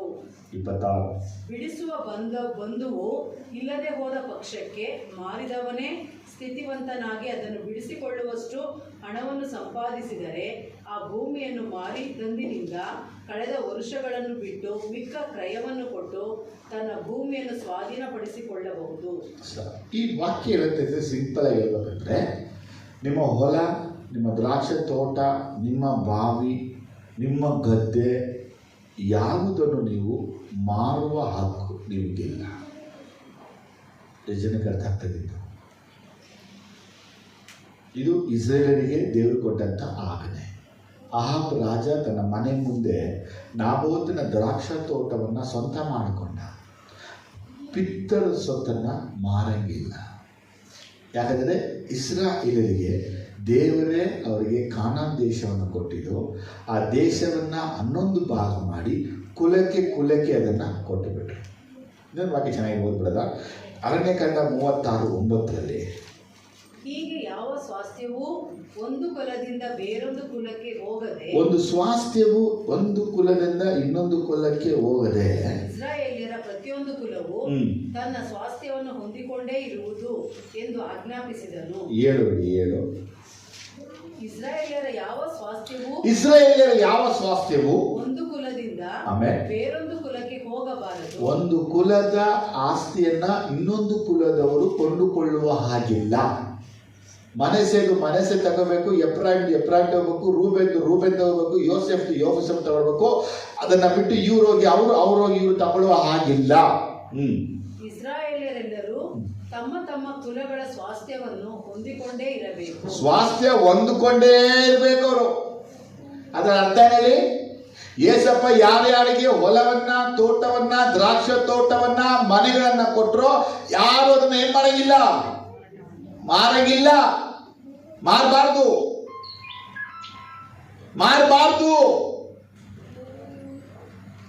ಕೊಟ್ಟಿದ್ ಯಾರು? ದೇವರು. ಅದು ಇವತ್ತೇನಾಗ್ಬಿಟ್ಟಿದೆ, ನೆಹೆಮೀಯನ ಕಾಲದಲ್ಲಿ ಯೆರೂಸಲೇಮ್ ಯಾರ್ದು? ದೇವರದು. ಅಲ್ಲಿರುವಂಥ ಜನಗಳೆಲ್ಲ ಯಾರು? ದೇವ ಜನರು. ಇವರೇನು ಮಾಡಿದ್ರು? ಇವರ ದ್ರಾಕ್ಷ ತೋಟವನ್ನು, ನಿಮ್ಮ ಹೊಲ, ಗದ್ದೆ, ತೋಟ, ಬಾವಿ, ಮನೆ ದೇವರು ಕೊಟ್ಟಿರೋದು, ಅದನ್ನ ಮಾರಬಾರ್ದು. ನಾವು ಪ್ರಾರ್ಥನೆ ಮಾಡಿ, ಬೈಬಲ್ ಓದಿ, ಉಪವಾಸ ಮಾಡಿ ಇಸ್ಕೊಂಡ್ಬಿಟ್ಟು ಅದನ್ನ ಮಾರಬಹುದು. ಮಾರಬೇಡಿ. ದೇವರು ಕೊಟ್ಟಿದ್ದು ಅದು ಇರಬೇಕು. ಅರ್ಥಾತ್ ನಿಮಗೆ ಮಾರುವಂಥ ಹಕ್ಕು ಯಾರಿಗೂ ದೇವರು ಕೊಟ್ಟಿಲ್ಲ. ಕುಲದಿಂದ ಕುಲಕ್ಕೆ ಹೋಗಬಾರ್ದು, ಜಾತಿಯಿಂದ ಜಾತಿಗೆ ಹೋಗ್ಬಾರ್ದು, ಧರ್ಮದಿಂದ ಧರ್ಮಕ್ಕೆ ಹೋಗಬಾರ್ದು. ಸಮ್ಟೈಮ್ಸ್ ನಾವು ಯೋಚನೆ ಮಾಡ್ತೀವಿ, ಈಗ ನಾವು ಮನೆ ತಗೊಂಡಿದ್ದೀವಿ, ಆಮೇಲೆ ನಾವು ವಾಸವಾಗಿದ್ದೀವಿ, ಪ್ರಾರ್ಥನೆ, ಆರಾಧನೆ, ಉಪವಾಸ, ಸತ್ಯವ ಧ್ಯಾನ, ದೇವರಲ್ಲಿ ಬಿಡುಗಡೆ, ಅದ್ಭುತ, ಪ್ರವಾದನೆ, ಪ್ರಕಟಣೆ ಎಲ್ಲವನ್ನು ಕೊಟ್ಟಿದ್ದಾರೆ. ಈಗ ನಾವು ಪಕ್ಕದಲ್ಲಿ ನೋಡೋದು ಚೆನ್ನಾಗಿತ್ತು, ಈ ಮನೆ ಮಾರ್ಬಿಟ್ಟು ಆ ಮನೆಗೆ ಹೊಂಟೋದು. ಆ ಮನೆ ಹೇಳಿದ್ರೆ ಅನ್ನಿಲ್ದಿದ್ದ ಮನೆ, ಅನ್ನಿರು ವಾಸ ಮಾಡಿದ ಮನೆ. ಈಗ ಅಲ್ಲಿ ಹೋಗಿ ಅಲ್ಲಿರುವ ಸೈನಿಕ ಎಲ್ಲ ಒಡೆದು ಆ ಮನೆಯನ್ನ ಒಂದು ಪವಿತ್ರ ಮನೆ ಮಾಡೋಕ್ಕೆ ನಮಗೆ ಸಮಯ ಬೇಕಾ ಬೇಡವಾ? ಈ ಮನೆ ಯಾರು ತಗೊಂಡ್ರು? ಅನ್ಯರು ತಗೊಂಡ್ರು. ಇವ್ರಿಗೆ ಏನು ಮಾಡ್ತಾರೆ? ಯಾವ ಮನೇಲಿ ಯೇಸು ದರ್ಶನ ಕೊಟ್ಟರು, ಯಾವ ಮನೇಲಿ ಯೇಸು ಬಂದರು, ಯಾವ ಮನೇಲಿ ಯೇಸು ಜೀವಿಸಿದ್ರು, ಯಾವ ಮನೇಲಿ ದೇವರು ವಾಕ್ಯ ಕೊಟ್ಟರು, ಆ ಮನೆಯಲ್ಲಿ ಸೈತನ ಎಲ್ಲದರೇ ನಡೀತಾ ಇದೆ. ನಮಗೆ ಸ್ವಲ್ಪ ಜ್ಞಾನವು, ಒಂದು ತಿಳಿದ ಜ್ಞಾನ ನಮಗಿರಬೇಕು. ಏನೋ ಲಾಭಕ್ಕೆ, ಅನುಕೂಲಕ್ಕೆ ನಾವೇನೋ ಮಾಡೋಕ್ಕೆ ಹೋಗ್ಬಿಡ್ತೀವಿ. ಈಗ ನಾವು ಇಷ್ಟು ವರ್ಷ ಈ ಕಾಲದಲ್ಲಿ ಇದ್ದು, ಈ ಸ್ಥಳದಲ್ಲಿ ಇದ್ದು ಪ್ರಾರ್ಥನೆ ಮಾಡಿ, ಆರಾಧನೆ ಮಾಡಿ, ಉಪವಾಸ ಮಾಡಿ, ಇಲ್ಲಿ ದೇವರ ಪ್ರಸನ್ನತೆ ಕರ್ಕೊಂಬಂದು ಇಲ್ಲಿ ದೇವ್ರ ಜೊತೆ ಮಾತಾಡಿ ಸಂಬಂಧ ಇಟ್ಟರು. ಇದನ್ನು ನಾವು ಅನ್ಯರಿಗೆ ಮಾರಿಬಿಡ್ತೀವಿ. ಇಲ್ಲಿ ಅನ್ಯ ಬಿಟ್ಟು ಏನು ಮಾಡ್ತಾನೆ? ಪೂಜೆ, ಹೋಮ, ನೈವೇದ್ಯ ಎಲ್ಲ ಮಾಡಿ ಸೈತಾನ ಕೂರಿಸ್ತಾನೆ. ಈಗ ನಾವೆಲ್ಲಿ ಹೋಗಿದ್ದೀವಿ? ಅನ್ಯನ ಕಟ್ಟಿದ ಮನೆಗೆ ಹೊಟ್ಟೋಗ್ತೀವಿ. ಅಲ್ಲಿ ಅವನು ಬಲಿ, ಪೂಜೆ, ಹೋಮ ಎಲ್ಲ ಮಾಡಿಟ್ಟಿದ್ದಾನೆ. ಈಗ ಅಲ್ಲಿ ನಾವು ದೇವರನ್ನ ಕರ್ಕೊಂಬಂದು ಪ್ರಾರ್ಥನೆ ಮಾಡಿ, ಆರಾಧನೆ ಮಾಡಿ, ಉಪವಾಸ ಮಾಡಿ, ದೇವರು ನಮಗೊಂದು ಸಂಬಂಧ ಬರೋಕ್ಕಿಂತ ಮುಂಚೆ ರೋಗ, ವ್ಯಾಧಿ, ಕಷ್ಟ, ಸಮಸ್ಯೆ, ಕನ್ಫ್ಯೂಷನ್ ಎಲ್ಲ ಏನು ಮಾಡುತ್ತೆ? ತುಂಬಿಕೊಳ್ಳುತ್ತೆ. ಅದಕ್ಕೆ ಲೌಕಿಕ ಅಲ್ಪ ಲಾಭಗಳನ್ನು ಹುಡ್ಕೊಂಡು ದೇವರು ಕೊಟ್ಟ ಸ್ವಾಸ್ಥ್ಯವನ್ನು ಮಾರಿ ಬೇರೆ ಸ್ವಾಸ್ಥ್ಯವನ್ನು ಸಂಪಾದನೆ ಮಾಡೋಕ್ಕೆ ಓಡಬೇಡಿ. ದೇವರು ನಿಮಗೆ ಕೊಟ್ಟಿದ್ರಲ್ಲಿ ತೃಪ್ತಿಯಾಗಿರಿ. ಇಷ್ಟು ವಾಕ್ಯ ನಿಮಗೆ ತೋರಿಸಿದ ವಿಷಯ ಒಂದೇ ಒಂದು. ಯೋಹಾನ 3:17 ನಿಮ್ಮ ಪ್ರೀತಿಯು ಕೃತ್ಯದಲ್ಲಿಯೂ ಕಾರ್ಯದಲ್ಲಿಯೂ ತೋರಬೇಕು. ನನಗೆ ನಂಬಿಕೆ ಇದೆ ಅಂದರೆ ಯಾಕೋ ಹೇಳ್ತಾನೆ, ಅದನ್ನು ಕ್ರಿಯೆಗಳಲ್ಲಿ ತೋರಿಸ್ಬೇಕು. ಯಹೂದ್ಯ ಜನಗಳು ನೆಹೆಮ್ಯನ ಕಾಲದಲ್ಲಿ ಸೈತಾನನ ವಂಚನೆಗೆ ಒಳಗಾಗಿ ಅನೀತಿವಂತರಾಗ್ಬಿಟ್ರು. ಅವರು ಬಡ್ಡಿನ ಇಸ್ಕೊಂಡು ಅನ್ಯಾಯ ಮಾಡಿ ಮೋಸ ಮಾಡಿ ಹೊಲ ಗದ್ದೆ ತೋಟವೆಲ್ಲ ಕಿತ್ಕೊಂಡ್ಬಿಟ್ರು. ಇವರೆಲ್ಲ ದೇವರ ರಾಜ್ಯವನ್ನು ಕಟ್ಟುತ್ತಾ ಗೋಡೆಯನ್ನು ಕಟ್ಟುತ್ತಾ ಇದ್ದರೆ ಇವರು ಹಣವನ್ನು ಲೂಟಿ ಮಾಡಿಬಿಟ್ರು. ಅವರ ಕಣ್ಣೀರು, ಅವರ ದುಃಖ, ಅವರ ನೋವು ಪರಲೋಕವನ್ನು ಮುಟ್ಟುಬಿಡ್ತು. ನೆಹೆಮಾಯ ಜೊತೆ ಮಾತಾಡಿ ಎಲ್ಲವನ್ನ ರಿಟರ್ನ್ ಮಾಡ್ತಾನೆ. ಅವ್ರ ತೋಟ, ಅವ್ರ ಗದ್ದೆ, ಅವ್ರ ಮನೆ ಎಲ್ಲ ವಾಪಸ್ ಅವ್ರಿಗೆ ಕೊಡಿ. ನಿಮ್ಗೆ ಅರ್ಥ ಆಗ್ತಾ ಇದೆಯಾ? ಒಂದು ಸತ್ಯ ಲಾಸ್ಟಿಗೆ ಮುಗಿಸ್ಬಿಡ್ತೀನಿ.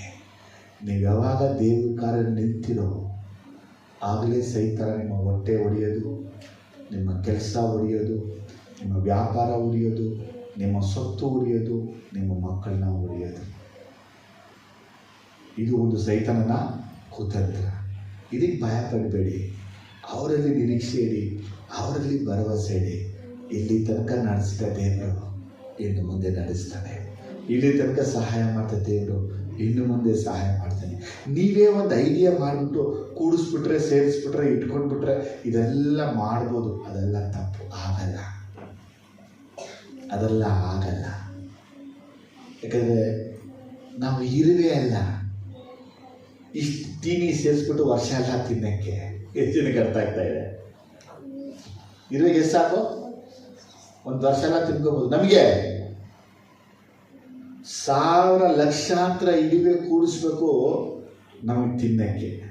ಒಂದು ಇರುವೆಗೆ ಒಂದು ಅನ್ನ ಸಾಕಲ್ವಾ? ಅದ್ರಲ್ಲಿ ಅರ್ಧ ತಿಂದ್ರೆ ಏನೋ ಒಂದು ಹೊಟ್ಟೆಗೆ ತುಂಬಿಡುತ್ತೆ. ನಮ್ಮ ಹೊಟ್ಟೆ ತುಂಬಕ್ಕೆ ಲಕ್ಷಾಂತರ ಇರುವೆಗಳು ತಿನ್ನಬೇಕು. ನಿಮ್ಗೆ ಅರ್ಥ ಆಗುತ್ತಮ್ಮ? ಹಾಗೆ ಎದ್ದು ನಿಂತ್ಕೊಳ್ಳಿ. ನಿಮ್ಮ ಕೈಗಳನ್ನು ಶುದ್ಧ ತೊಳ್ಕೊಳ್ಬೇಕಾಗಿ ಪವಿತ್ರ ಆತ್ಮ ಹೇಳ್ತಾ ಇದ್ದಾನೆ. ಜಸ್ಟ್ ಬೈಬಲ್ನ ಎತ್ತಿಟ್ಟು ಕೈಯನ್ನು ಎತ್ಕೊಂಡು ನಿಮ್ಮನ್ನು ಪರೀಕ್ಷೆ ಮಾಡಿ. ನಿಮ್ಮಿಂದ ಸಹಾಯ ಮಾಡೋಕ್ಕಾದರೆ ಸಹಾಯ ಮಾಡಿ. ಯೋಬ ಅನೇಕರಿಗೆ ಸಹಾಯ ಮಾಡ್ದ.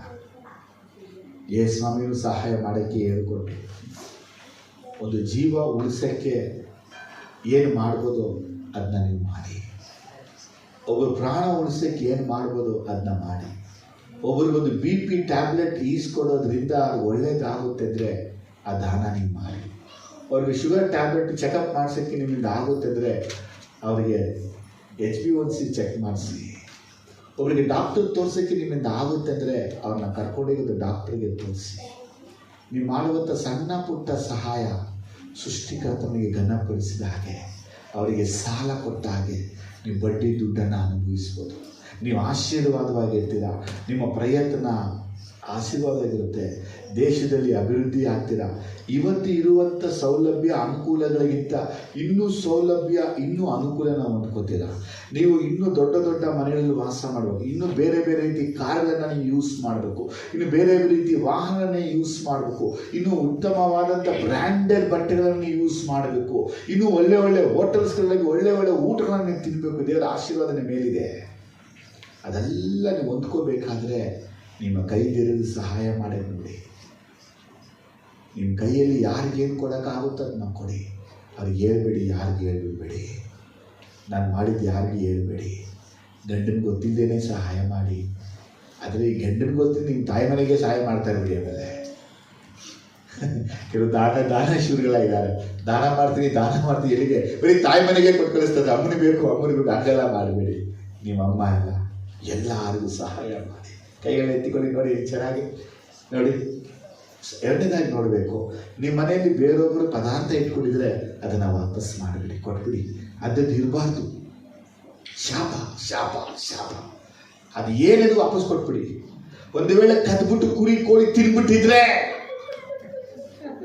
ಕದ್ದಿದೆಲ್ಲ ಕೋಳಿಗಳೆಲ್ಲ ಇದ್ರೆ ಅವ್ರು ಕರೆದುಬಿಟ್ಟು ಕಾಸನ್ನು ಗಿಫ್ಟಾಗಿ ಕೊಟ್ಬಿಡಿ. ಏನಾದರೂ ಕೊಟ್ಬಿಡಿ. ಕಾಸು ಲೆಕ್ಕಕ್ಕೆ ಇಟ್ಕೊಳ್ಳಿ, ಒಂದು ಸೀರೆ ತಗೊಳ್ಳಿ ಅಂತೇಳಿ ಕೊಟ್ಬಿಡಿ ಅವ್ರಿಗೆ ಏನಾದರೂ. ಯಾಕೋ ಮನಸ್ಸು, ಯಾಕಂದರೆ ಅದು ಶಾಪವಾಗಿರುತ್ತೆ, ನಿಮ್ಗೆ ಆಶೀರ್ವಾದವಾಗಿರಲ್ಲ. ಪ್ರಾರ್ಥಿಸಬೇಕು. ಪ್ರತಿಯೊಬ್ಬರು ಒಪ್ಪಿಸ್ಕೊಡ್ಬೇಕು. ಯಾರು ನಮ್ಮ ಸಭೆಯಲ್ಲಿ ಸಾಲಗಾರರಾಗಿರಬಾರ್ದು. ಸೈತಾನ ಸಾಲಗಾರ ಯಾಕೆ ಮಾಡ್ತಾನೆ ಗೊತ್ತಾ? ದೇವ್ರ ಯೋಜನೆ ಮಾಡಬಾರ್ದು. ಇವತ್ತು ನಾವು ಸಾಲಗಾರರು ಯಾವ ರೀತಿ ಮೆಡಿಕಲ್ ಬಿಲ್ಲು, ಎಜುಕೇಷನ್ಗಾಗಿ, ಮನೆ ಬಾಡಿಗೆಗಾಗಿ ಇದು ನಾವು ಸಾಲಗಾರ ಆಗಿಬಿಟ್ಟಿದ್ದೀವಿ. ದೇವರು ಎಲ್ಲ ಗೊತ್ತು, ಸಹಾಯ ಮಾಡ್ತಾರೆ. ಒಪ್ಪಿಸ್ಕೊಡಿ. ಯಾರಿಗೆ ಸಾಲ ಮಾಡೋಕ್ಕಾಗಿ ಹೋಗ್ಬೇಡಿ. ನೀವು ಬಡ್ಡಿ ಕಟ್ಟೋದು ದೇವ್ರ ಯೋಜನೆನ, ಬಡ್ಡಿ ಜೀವನ ಮಾಡೋದು ದೇವ್ರ ಯೋಜನೆಯೇ ಇಲ್ಲ. ನೀನು ಅಭಿವೃದ್ಧಿ ಆಗಬೇಕು, ಉದ್ಧಾರ. ಏರ್ವಾಗಿರುತ್ತೆ, ದಾನ ಮಾಡದೇ ಇರೋನು ಅವನು ಕೊರತೆ ಪಡುವುದೇ ಇಲ್ಲ ಅಂತೇಳಿ. ಒಪ್ಪಿಸ್ಕೊಡಿ. Thank you Jesus.